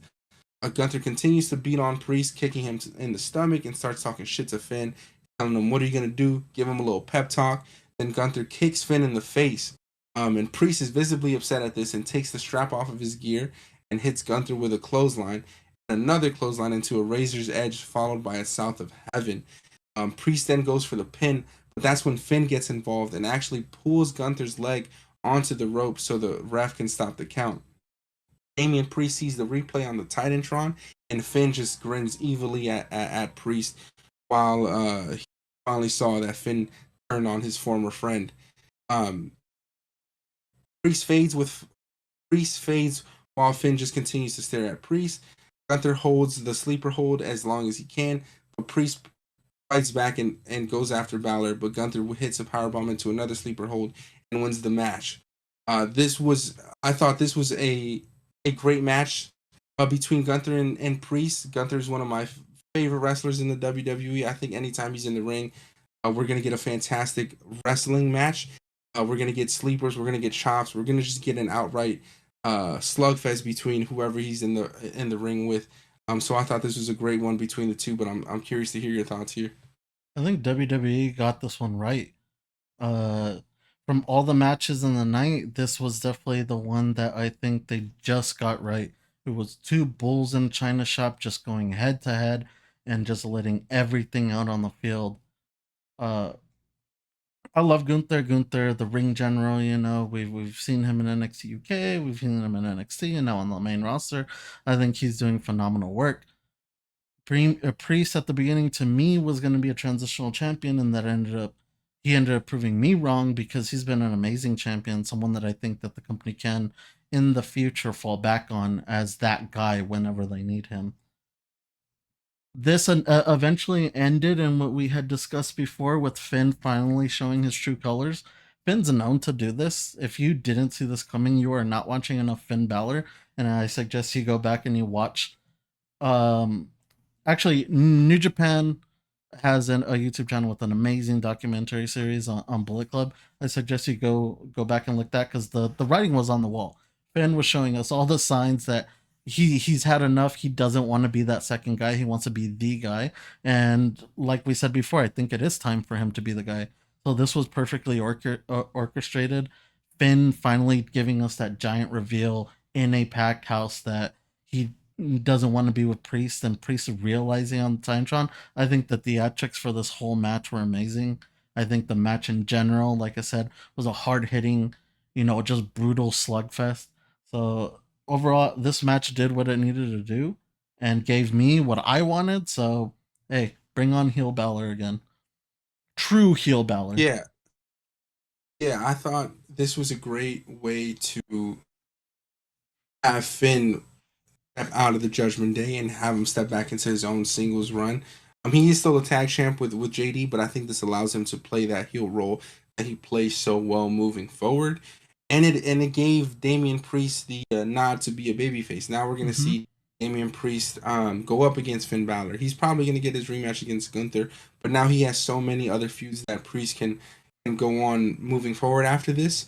Overall, I thought this match was great. I thought both of these two guys have put the company on their back over the last couple months with so many injuries taking place. Gunther's always going to find himself in a great wrestling match. Priest was a fantastic champion. From the moment that he cashed in at WrestleMania 40, I also thought he was going to be a transitional champion. I thought he may have lost it like in his second or third title defense, but he made it all the way to his fourth, and he carried the title so well. Following Seth Rollins' almost year-long reign. So shout out to Damian Priest for carrying that belt extremely well. Um, and we've seen him organically grow as a babyface with Gunther cutting those street trash promos, calling him out for being homeless. Um, and I think that Priest is going to be a fan favorite moving forward if he's not already. So shout out to both of these guys for putting on a great co-main event here. I'm extremely happy for Gunther. I didn't see him losing immediately after winning the King of the Ring tournament. His only losses came to Sami Zayn over the last like 2 to 3 years that he's been in the WWE, if I'm not mistaken, which was at WrestleMania 40. So having him continue his dominance there and now carry the World Heavyweight Championship belt is going to be awesome. I expect a lot of great things from him. I don't expect him to lose this title for uh, at least a year or some change, just because Jesus. such a dominant he's such a dominant character and wrestler in the WWE, holding the Intercontinental Championship for 666 days. I'm excited to see how long he has a title reign here. Of course, it's not going to be on the level of like a Roman Reigns 1,000 plus days title reign, but I do think he's going to carry this for a very long time as he deserves to do so, and he's going to elevate this title moving forward. No, I thought Gunther rightfully deserved this, and I'm glad that he won it. But ultimately, we did get the outcome that me and you both wanted, which was Finn finally going on his solo run, turning his back on Damian Priest, and letting him know like who's the boss here. Who we forget how strong Finn Balor was back in the day. He was the inaugural WWE Universal Champion at SummerSlam 2016. He had to drop it the following night because he got hurt. Seth Rollins hit the power bomb into the barricade, causing his shoulder to tear, if I'm not mistaken. So we never got that Finn Balor Universal title run. We never got him. We never got to see him as a WWE champion or as a World Heavyweight Champion. And this even goes back as far as last year's SummerSlam. People forget that the co-main event to 2023 SummerSlam was Finn Balor versus Seth Rollins for the World Heavyweight Champion. And Damian Priest actually interfered in that match, causing Finn to lose because he threw the briefcase into. That's when he was the Money in the Bank briefcase holder. He threw the briefcase into the ring, causing Seth Rollins to hit the curb stone on Finn and ultimately having Seth win that match again. So I think Finn never forgot about that. I think Finn's been planning this for a while, and we're gonna find out that Finn has been the mastermind behind the Liv and Dom heel turn on the coming weeks of Monday Night Raw. And I'm just excited for him to finally go on his solo run because, as we said, he's been the leader of the Bullet Club. He's been the leader of the Balor Club in the WWE, and he can wrestle his ass off. So I'm excited to see him as a singles competitor again, or even if he's the leader of a faction, just to see him as the head of that table, not the head of the table, but the head of his table there. So shout out to Finn Balor. I'm excited to see how his character develops and who he becomes following post Judgment Day. I just want to reiterate that we have to look at this as a fan perspective. Um, Losing isn't the end all be all in these situations. Damian Priest losing doesn't necessarily mean that a silent time in the WWE is coming for him. He has big storylines that are going to pop up for him from the fallout of all these events. That goes for anybody else. Bailey has big things coming for her post fallout of these events, Rhea losing and not winning her belt back, leads into these bigger storylines. So as fans, we have to take a step back, not take these losses as personal as some take them, and think, shit, my favorite wrestler is about to go on a fucking heater losing this match. So again, just look at it in the sense of we're setting up these people not to fail, but for bigger storylines leading post SummerSlam. Definitely. No, I think you make a great point there. A lot of the time, we attach ourselves emotionally to individuals like Damian Priest, especially Damian Priest. He's such an easy cat to feel connected to, especially with his underdog story. Being that he was homeless, being that he had to fight from the bottom of the card to get to where he is, finally getting there, proving the haters wrong. That's something that everyone is able to connect to. So I can definitely understand the frustration that came out of fans following this match last night. But like you said, there's going to be huge turmoil to come for this, and he's only going to continue to elevate himself and eventually get back into the title picture. We've seen the WWE put a lot of trust in Damian Priest, even going as far as putting him in a match against Bad Bunny at Backlash in Puerto Rico. Like, that was a fucking fantastic match. People forget that Priest lost that match. Following that, he Mm-hmm. was able to win the Money in the Bank briefcase, go on to be the World Heavyweight Champion. So he has a bright future ahead of him in the WWE, and I think I'm excited to see him play the face role because he's an organic and such a natural, a good guy that you want to root for him. So having him there in that position is going to be great, and he's going to carry that well. And although he lost last night, I think he's going to win in the overall bigger picture of his career within the WWE. I mean, if you want to talk about fans that would have lost their shit yesterday, if a certain someone didn't show up, you would have been definitely devastated last night. Oh yeah, no, for sure. But we didn't have to worry about that because he showed up. Uh, but Let's get no, into this it. is Let's get where into it. yeah, this is where things start to get exciting for myself, for the millions of fans watching at home. This was the anticipation that we all had been waiting for. We knew that Cody Rhodes and Solo Sikoa was going to be the main event, and then we found out on Friday night that Cody had actually agreed to this match being again a Bloodline Rules match. And we saw the last time we had a Bloodline Rules match, we had appearances from The Rock, The Undertaker, John Cena, Solo Sikoa, Jey Uso, Jimmy Uso. So we just knew, that we were going to get a lot of surprises. We were going to get a lot of crowd reactions, a lot of pops here. And ultimately, the goal was to hopefully bring back Roman Reigns last night. But before we can get even to the triumphant return of the Tribal Chief, I want to get into the beginning of this Cody Rhodes versus Solo Sikoa match. Um, Solo actually walked out alone. None of his bloodline members were beside him. Walks out wearing the Ulafala that proclaims him the tribal chief. So Michael Cole made it a point of emphasis. We're not seeing the bloodline members here. That can be worrisome because at least if they were besides Solo Sokoa, Cody would know where they would be at. But not having them not walk out with him just makes it a lot harder for Cody. And you can just expect some interferences throughout the match. But following Solo's entrance, we actually get a very long Cody Rhodes entrance that started all the way from his tour bus. And he actually walked out with his dog Pharaoh, who is now famously known. That we found out that this was going to be the last time that Pharaoh was going to travel with Cody. I think the dog is getting a little bit older, so Cody wants to send him home and have him be there. But before Cody even reaches the two gorilla, he gets stopped by a WWE Hall of Famer Arn Anderson. And they have a little conversation there. We can kind of hear that Arn is letting him know, like, hey, I know you're in some trouble with the Floor Bloodline members that are on the prowl, but that he reminds him that Arn still has some influence in the locker room, and he has friends that are on the way that he may not even know about. So even before the match started, we're already getting some Easter eggs, some spoilers, I do letting want to us know that say, oh, I do want go to ahead. say, this is towards the wrestlers that might sound a little bit mean. If you have a surprise that's going to come up, don't tease it. Just shut up. Just let it play itself out. I appreciate segments like this where Arn was in the back right before the match. We get that little tease. That's cool.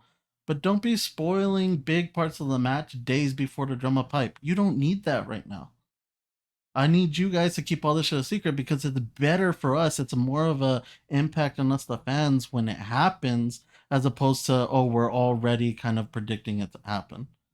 I just want to get that out Yeah, there. The segment with Arn was amazing. I think that's what should have led us into like, oh, it led you and me into that. I texted instantly. I was like, I don't know what the fuck is happening. That's yeah. what should have been from the beginning instead of Solo mentioning Roman or Cody mentioning that we're getting another endgame situation. We don't need that. Just do the segments that you do before a match. That's enough drum up to get us hype as they're walking out. 100%. No, I agree with your sentiment there. That just stems from like me and you being too into the know with WWE and these interviews that they do outside of the ring, with Cody and Solo, just like kind of giving little spoilers as we headed into the SummerSlam weekend. But all in all, I'm not mad at it. It worked out, but we'll get there. Following that Arn Anderson conversation backstage, Cody walks into Gorilla. He actually grabs the mask that he famously wore at WrestleMania 40, puts the mask back on his head, and Kingdom starts to play, and Cody walks out to his theme song there. Um, and I thought that was a fantastic entrance from the tour bus on to him walking to the middle of the ring. The crowd was fucking excited here. They were ecstatic. You could just feel the energy. I don't know about you, but when this match started, like my heart rate went up. I'm locked in. I'm like, okay, are we? This is it. This is the moment we've been waiting for. This is the main event. But the match starts hilariously with the crowd just already into it, chanting "Fuck you, Solo," and that's how the match started. Cody and Solo start in the middle of the ring. Cody immediately puts Solo into a headlock and sends him into the ropes. They then collide in the middle of the ring, but Solo doesn't move a muscle. He doesn't flinch. Cody goes back into the ropes, and Solo meets him in the middle again. But this time he drops Cody on the middle of the mat. You could start seeing Solo's not here to play. He's taking this as seriously as he can. And Cody and Solo continue to go back and forth. Cody goes for his drop down punch that Dusty used to do, but Solo actually caught the punch, which I thought was a great spot. You could just start seeing Solo's confidence build up at the beginning of the match and immediately continue to progress. Um, Solo grabs Cody and sends him into the turnbuckle and goes for the Rikishi bum rush, but Cody heads out of the ring. Solo continues to taunt him, continues to taunt the crowd. He puts his ones up, letting them know I'm the tribal chief now. Cody gets back into the ring and they start trading punches and chops. But Solo's too strong. He overpowers him and tells Cody to sit his ass down. He tries to throw Cody out of the ring, but Cody holds onto the ropes and pulls himself back up. He hits a disaster kick on Solo, sending Solo to the outside of the ring, and then hits him with a suicide dive. But one suicide dive wasn't enough. He goes for a second one, but Solo actually countered this one with a strong right hand. That's when Solo drives Cody's head into the steel steps. They then head back into the ring where Cody tries to get some momentum. But Solo continues to counter his every move, showing that he studies Cody. He has studied Cody's moveset, which I thought was a great. I thought this was great on Solo's behalf. They make Solo look very strong at the beginning of this match, is just outsmarting Cody. You know, having studied his matches, having been involved in previous matches when Cody was facing Roman Reigns, he knows what Cody's pattern and moves are, and Solo was ready for them. Solo hits Cody with a Samoan drop in the middle of the ring and continues to stare at the crowd, taunting them. He then refocuses his efforts onto Cody. He hits a second Samoan drop on him and goes for the pin, but Cody kicks out at 2. Solo then goes for the Samoan spike, but Cody counters with a combo of kicks, followed by a Cody cutter, which sends Solo outside of the ring, following a clothesline over the top rope.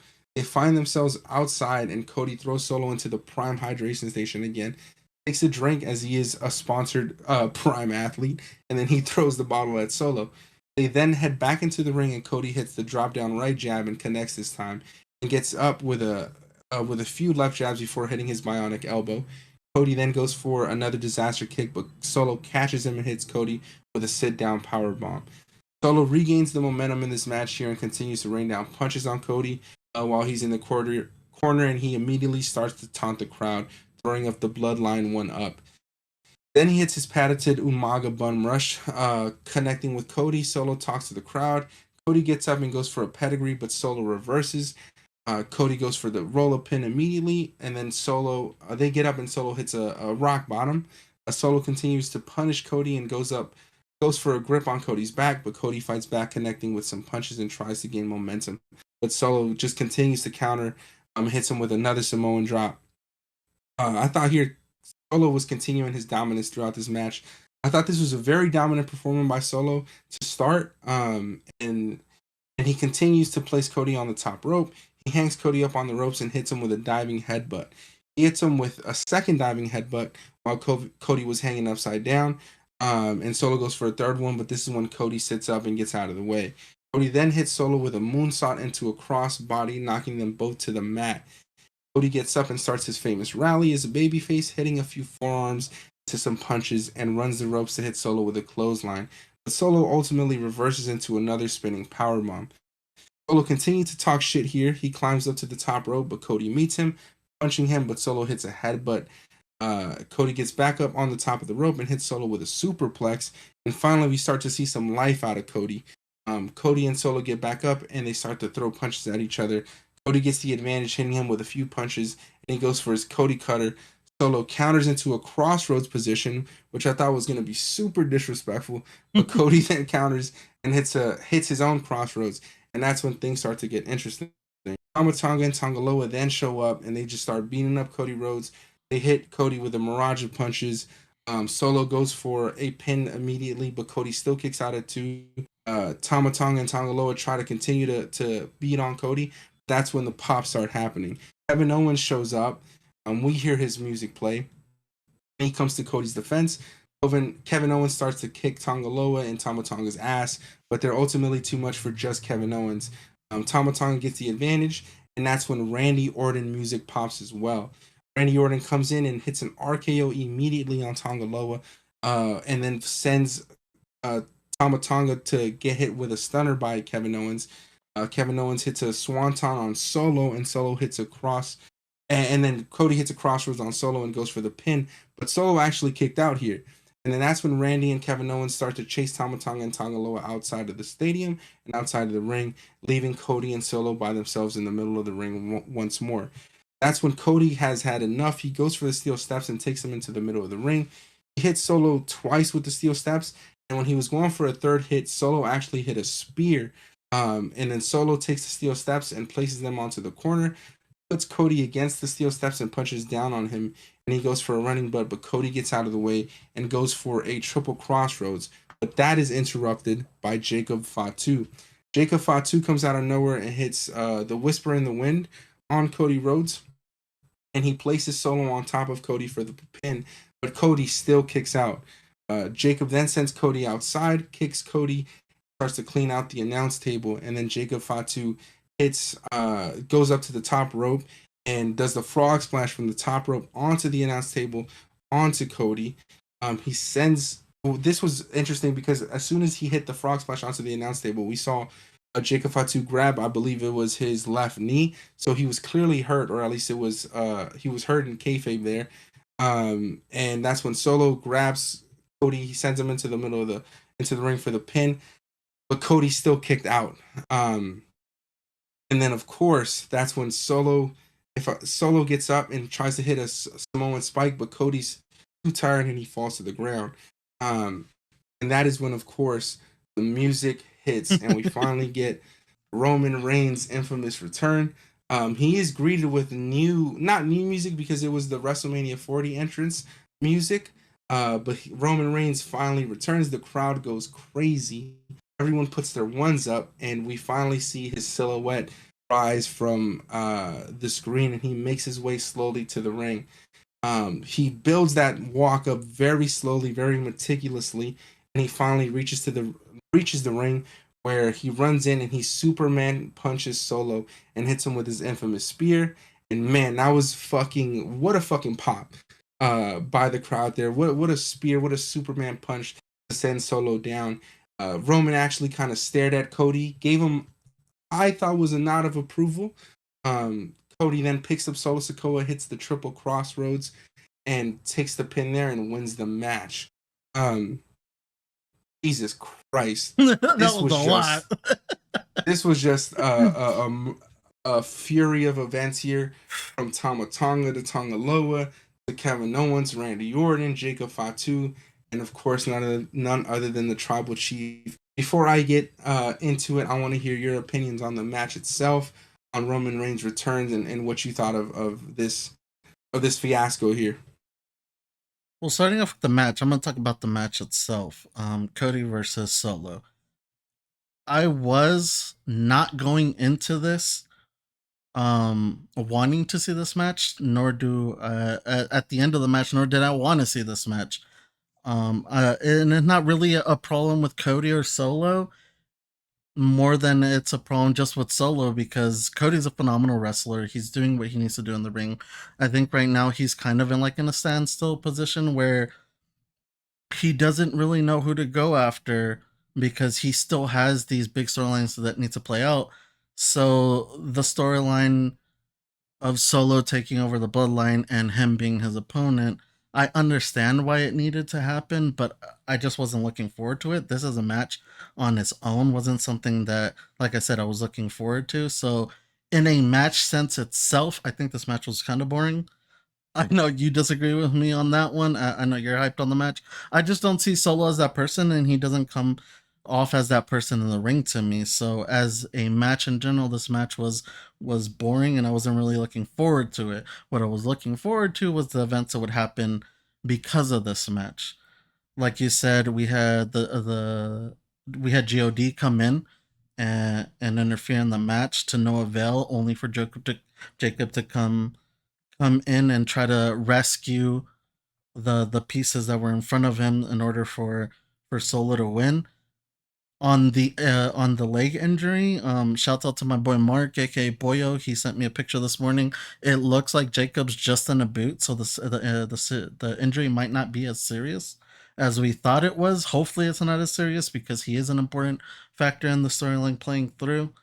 But he did injure himself. He is in a boot. But he is walking, so that's a good sign. And inevitably, the big thing happened. Roman Reigns came back, and that's what all of us were waiting for.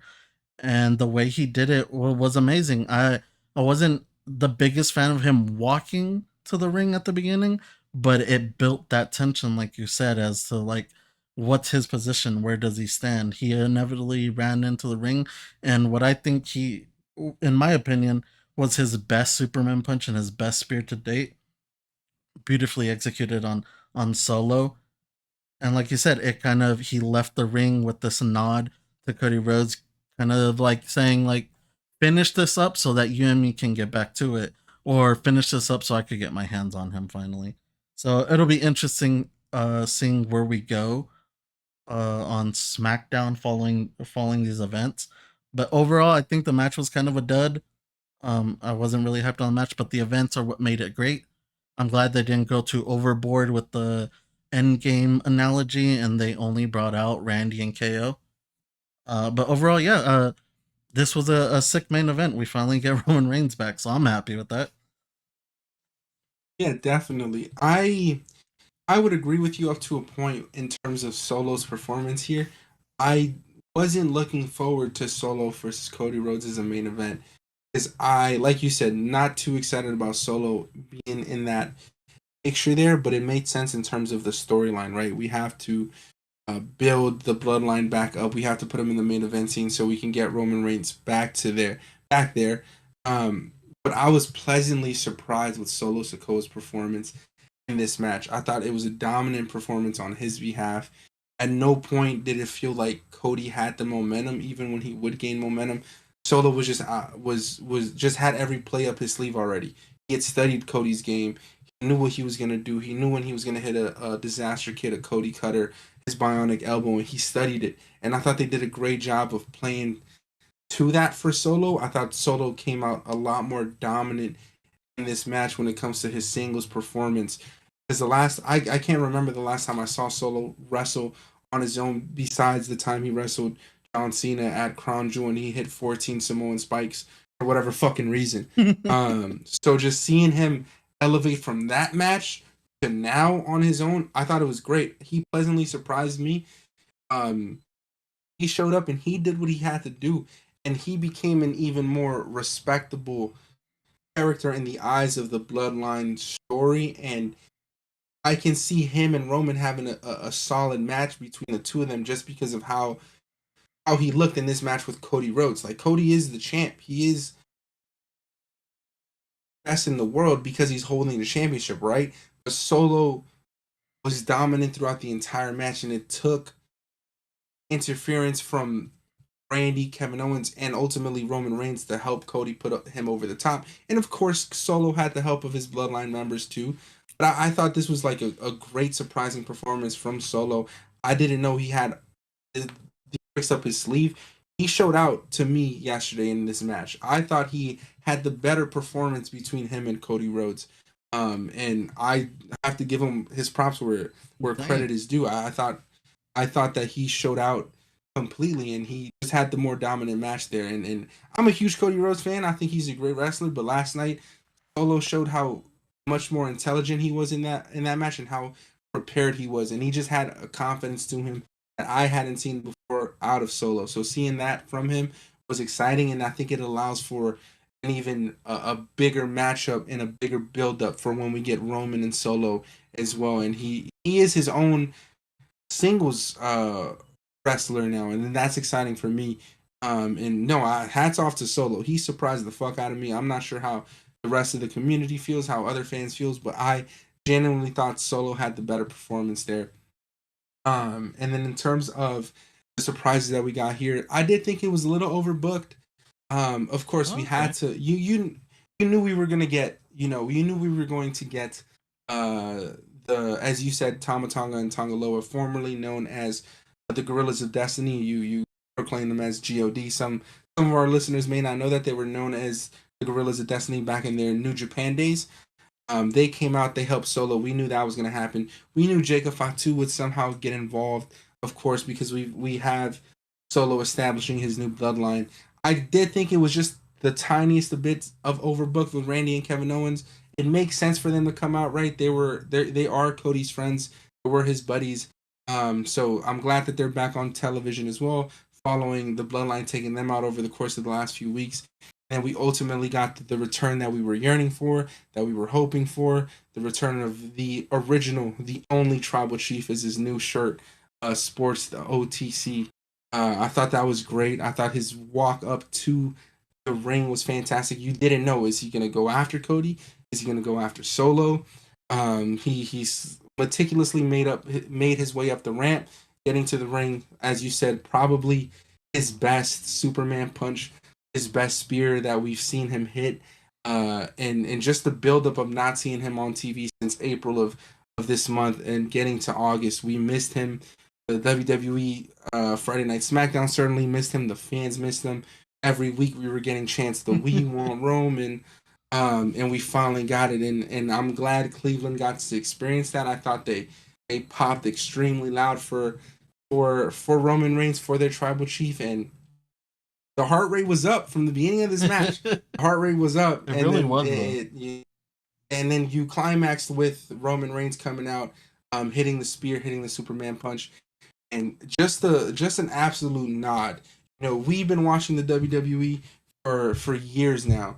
I've been watching since since I can remember, gaining consciousness, right? And I remember when Roman Reigns was being pushed as this ultimate babyface by Vince McMahon, the big dog, winning the Royal Rumble, and still being booed by the fans because they didn't want this corporately created fake John Cena as some people slated him. So having him go through that turmoil there, watching him get booed for years and years and years, reinventing himself to come back as a heel, which is what we wanted as fans from the beginning, because he would play a great heel. Get that in the Tribal Chief.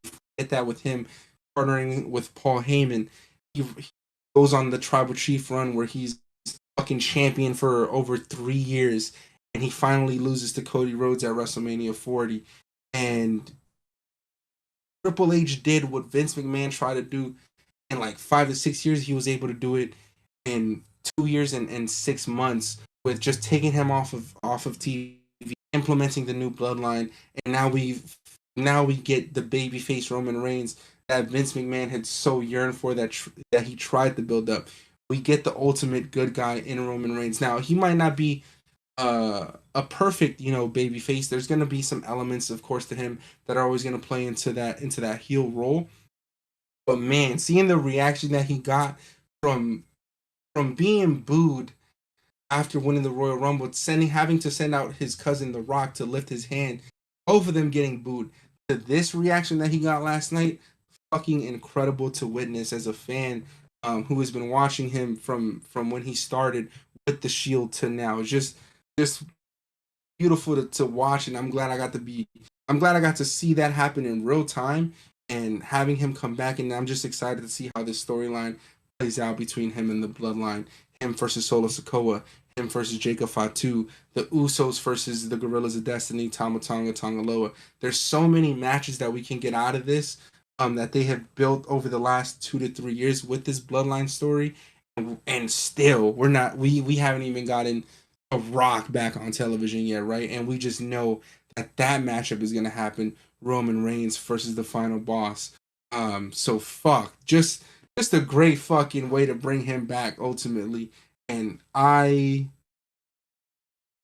just emotions out the wazoo, and that's what wrestling is about. Just getting those emotions built up, and having that payoff. And I think this was the ultimate payoff for not just a 4 month hiatus, but just a 10-year long career that Roman Reigns has built in the WWE since stepping foot, as a member of the Shield.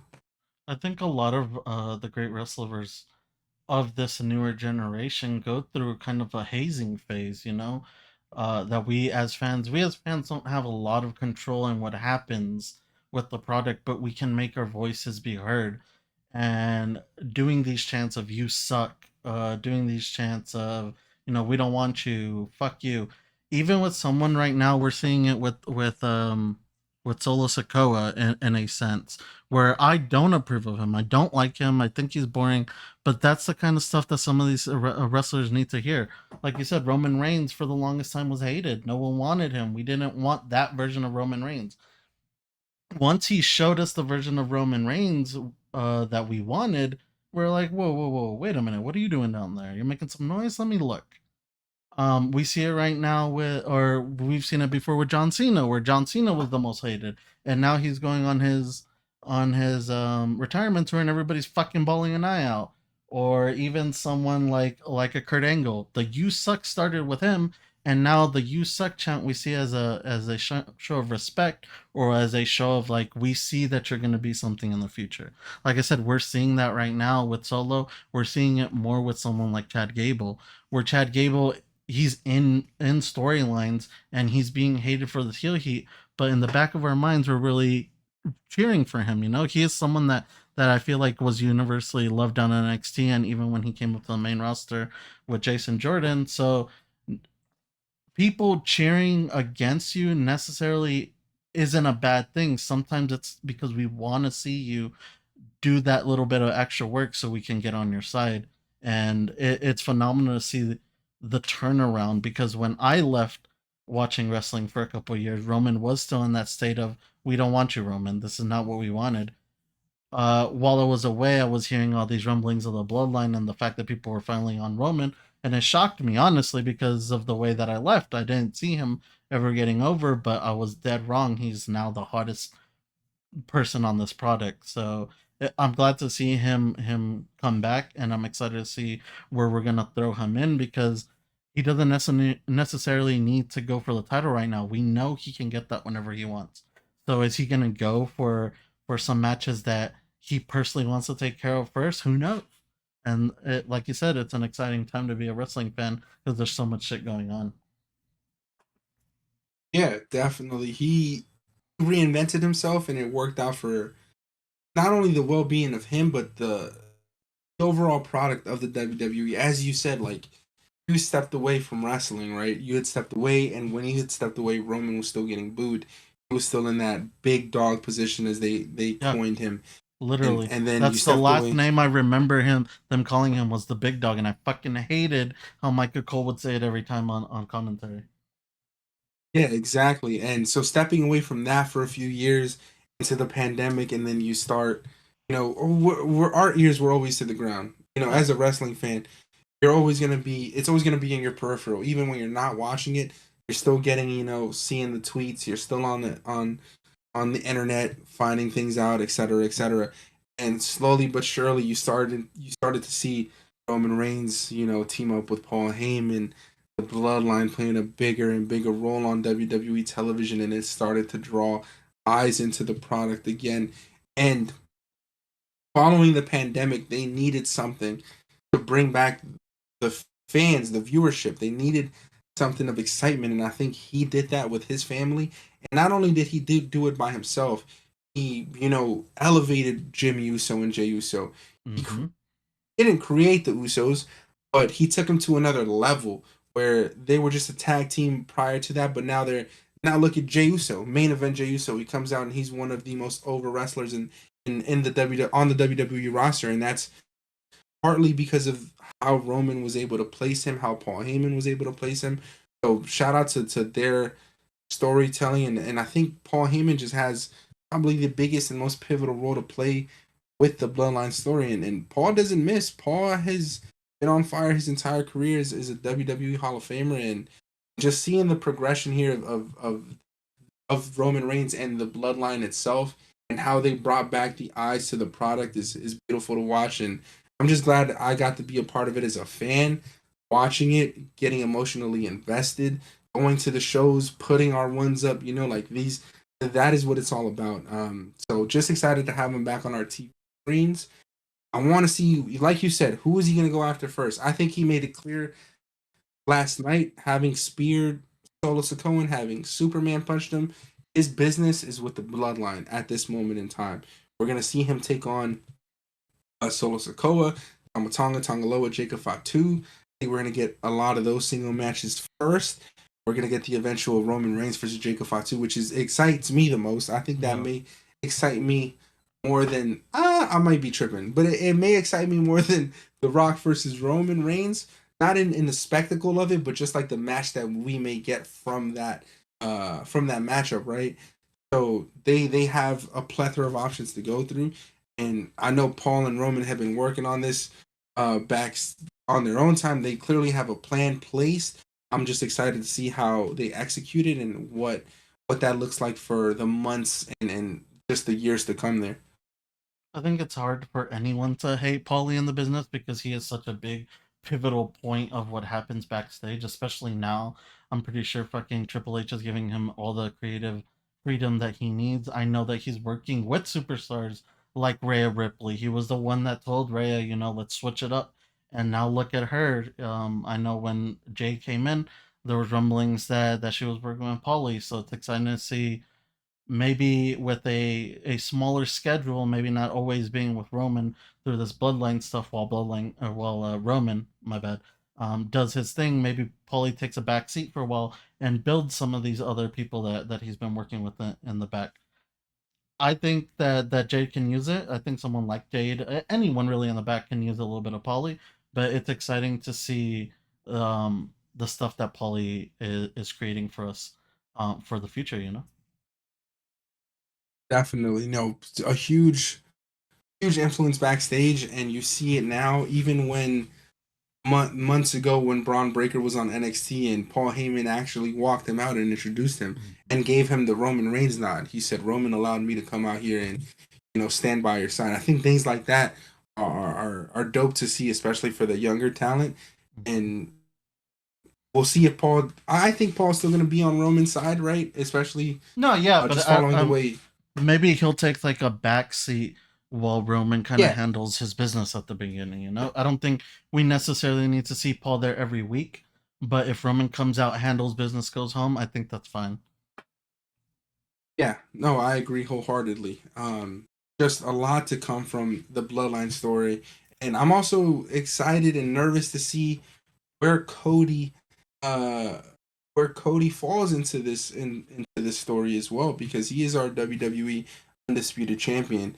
Even post post SummerSlam, during the interview, they kept asking Cody, like, "How do you feel about Roman coming back?" Two number ones. There can only be one number one. And Cody responded by saying, "I'm not flinching." I've gone up against The Rock, I've gone up against the likes of Roman, and look where we are now, and I'm not flinching. But just the competitiveness and just having that star power at the top of the roster is great to see. It's almost like, people talk about the Attitude Era when you had stars like The Undertaker, Stone Cold Steve Austin, Triple H, The Rock, all at the same time. These guys are extremely competitive, and that competition brings the best out of each other. And that's why you get moments like we got last night, where you have these build ups and these ultimate payoffs, and I think that's what's great for the WWE and just wrestling in general, and what we're seeing across the industry. I agree. With SummerSlam now in the books, I want to get your opinion. Out of five Usos, how many Usos would you give this SummerSlam? And what was your favorite match of the night? Out of five Usis, I would give this a solid four. A solid four Usis. I'll give it a solid four Usis. I can't wait for Sami Zayn to return to the bloodline. It'll be That's gonna sick, be dude. a It's gonna be great dope. pop. That's gonna be on the level of last night, and I hope they build it Uh, up, to where he disagrees. No, I'm not doing it. I'm not doing it. And then we get the ultimate build up. But we'll see how that plays out there. And then my match of the night, sticking with it, Logan Paul, LA Knight. I was happy, extremely happy with the outcome that we got there. We finally crowned the new United States champion in LA Knight. Like we talked about earlier, just an absolute workhorse, someone who deserves it, who's worked his ass off in the industry for 20 plus years, who is on the older end of things, but still shows out, and you can't even tell. Um, he's just a fantastic wrestler, and I think he shut a lot of people up yesterday. I read a lot of the things online saying LA Knight can't wrestle. One of my good friends, Will, we have these arguments back and forth. Even he felt like some disdain towards LA Knight. But I think LA Knight showed up last night and kind of proved him wrong too. So I think he showed out. He had a great showing. And Logan Paul, any match that he's in, I don't think he's missed. Whether that was against Ricochet, whether that was against Roman Reigns, even at Crown Jewel a few years ago, Cody Rhodes at King of the Ring, he doesn't fucking miss. Anytime that he's in the middle of that ring, he's gonna put on a great match. He's going to have exciting spots, frog splashes onto the announce table, the fucking springboard moonsault that he did last night. He's just super creative when it comes to thinking outside the box and adding new moves to each match that makes it different whenever he steps into the ring. So shout out to both of those wrestlers, and I'm glad that we finally crowned a new United States champion, one that I think is going to be a workhorse champion, and one that's going to carry it well, and hopefully defend it more often than not. And we don't get another three title defenses in a span of 250-day reign out of LA Knight. I'm excited for him to carry that belt and carry it on the Friday Night SmackDown brand there. Which one was your match of the night, and how many Usis out of five would you give SummerSlam? I think I carry your sentiment with everything you said about LA Knight. I think it's time. I think that we do see a lot of chatter online talking shit about LA Knight, but I think they're wrong. I think he just needs to be given the space to showcase himself properly, and I think with the belt, there's no other way to do that.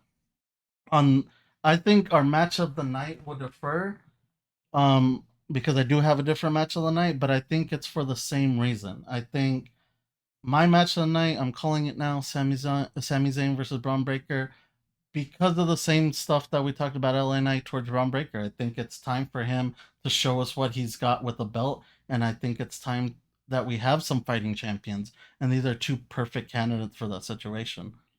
So, match of the night, Sami Zayn versus Braun Breaker. I want to see Braun Breaker go to the top. I think he's a perfect kind of like slide in for the empty role that Brock Lesnar has provided with us. I don't know if we'll ever get Brock back on the product. Hopefully we do one day. But as a replacement for that big, powerful, he can kick anybody's ass, I think Braun Breaker is perfect for that. Overall, I think I give SummerSlam. I was gonna give it a 3. I think I'm gonna match you at your 4, only because I feel like I hyped the paper up for myself more than I should have. I expected a couple things that were never even made official to begin with, so I think I give it 4 Usis out of 5 for SummerSlam 2024. Yeah, no, what a great night of wrestling. If you disagree with our UC scale, make sure to comment with how many UCs you would give this out of 5 below. But no, enjoyed the match, all the matches, enjoyed the show, the storyline progressions. Monday Night Raw and Friday Night SmackDown are going to be must see for the next coming weeks with just everything that's going to come out of SummerSlam. And I think they're going to have some surprises for us tomorrow as well as Friday Night SmackDown. I think, following WrestleMania, we always get the Raw after Mania, but shit, tomorrow feels like the Raw Raw after after SummerSlam is Mania. going to be it's going to be just as important as a Raw after Mania. So I'm very much looking forward to tomorrow night and see what comes to play there with the fallout from the Judgment Day, and just everything happening in SummerSlam.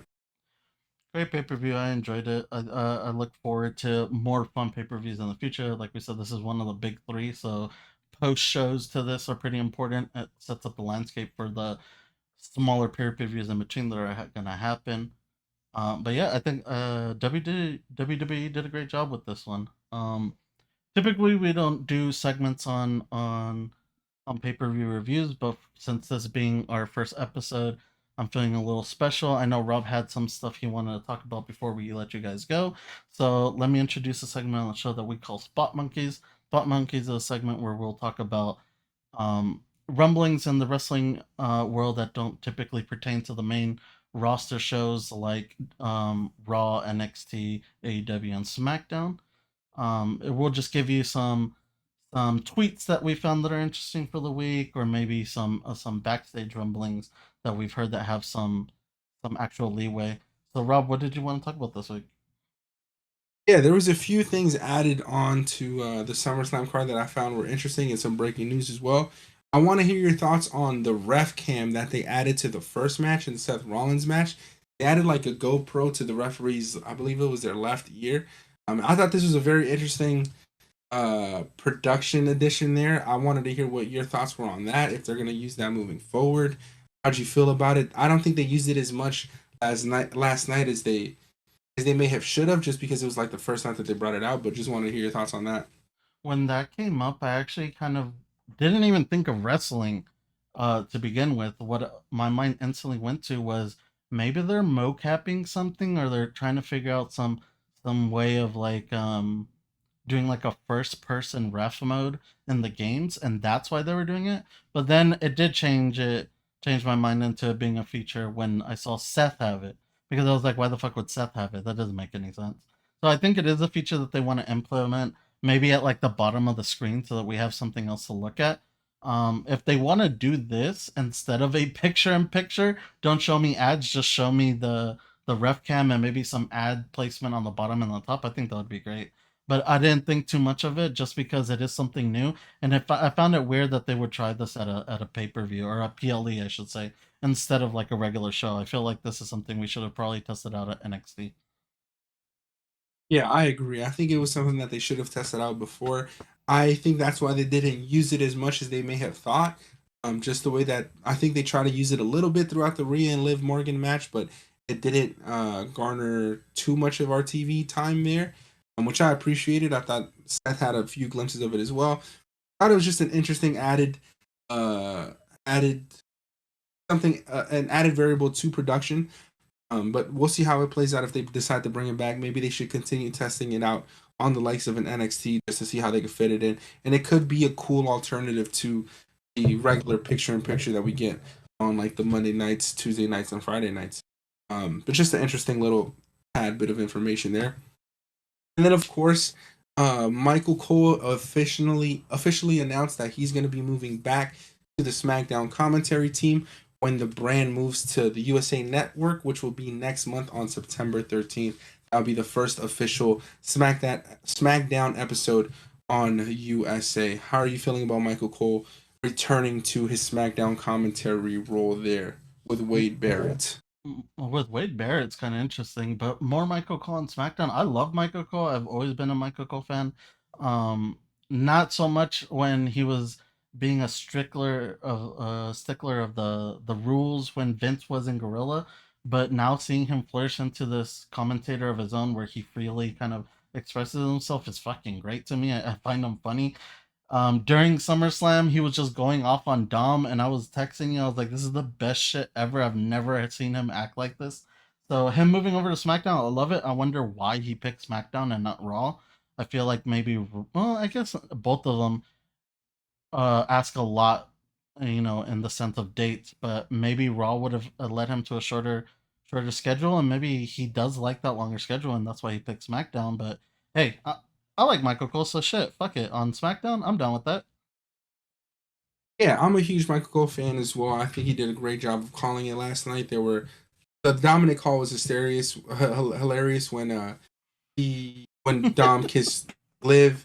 He said, I think the quote was, "Dom, you two-timing son of a bitch." And just hearing him cuss like that is something that we usually don't get out of Michael Cole, so I thought that was hilarious. But no, he's done a great job of as of recently, especially no longer having Vince McMahon in his ear telling him what to say at all times. I'm so excited to hear him back on SmackDown. I think it's maybe a USA thing, being that Raw is moving to Netflix, and he's just gonna stick with the USA brand there, I guess. But I'm curious to see if once they do move to Netflix at the beginning of next year, January 2025, if he's gonna go back to Raw. I think Pat McAfee also uh, going back to ESPN for college football may have played a role in this. I think they're Mm. two like really good buddies who want to like talk with each other and work together. So I think that's why also Michael Cole may have left for the time being. But I do see him making his return to Raw once they move to Netflix. And the other part of the broadcasting team is that WWE has recently signed Joe Tessitore, which is a former ESPN play-by-play announcer for college football, if I'm not mistaken. He was announced that his first night on Monday Night Raw will be on September 2nd in Denver, Colorado. So he's going to be replacing Michael Cole as the play-by-play commentator there. So I'm super excited about that because Joe Tessitore is actually Boston College alumni. We both went to the same alma mater there, and maybe one day we can get him on the show and interview him. Just having that connection there, so we'll see. And how do you feel about Joe Tessitore? Are you familiar with his play by play commentary? And yeah, It's exciting. I'm not too familiar with his work, but I know him by name. I know that his name carries weight in ESPN. So it is exciting. It does. It makes sense now that you bring it up that Pat's leaving for college football, which is sad to hear because I actually have come to like learn to appreciate Pat. Yeah, at first he was this like kind of cringy frat sports boy, and he's really come into his own. Giving his personal takes and not letting him being goofy get in the way of production in the back. So Joe Tessitore, excited to see what he does. But yeah, I'm not really familiar with him, so I'll take your word for it on this one. yeah, and hopefully we can use that Boston College connection and get Hell an yeah, interview out of that'd be him sick. in the future. And then Mm-mm-mm. finally, just a little special note that one of my good friends, Mr. Harris, sent me on Roman Reigns' return. So following that crazy return, we saw Roman come out with a new T-shirt that sported OTC. I'm assuming that stands for the original Tribal Chief or the only Tribal Chief. I'm sure we'll find out soon. Um, but Roman Reigns actually generated over $800,000 in revenue for the WWE only 2 hours after his SummerSlam return. I'm personally happy to say that I played a super small percentage of that, donating $35 to get my new original Tribal Chief T-shirt. Just a crazy number overall.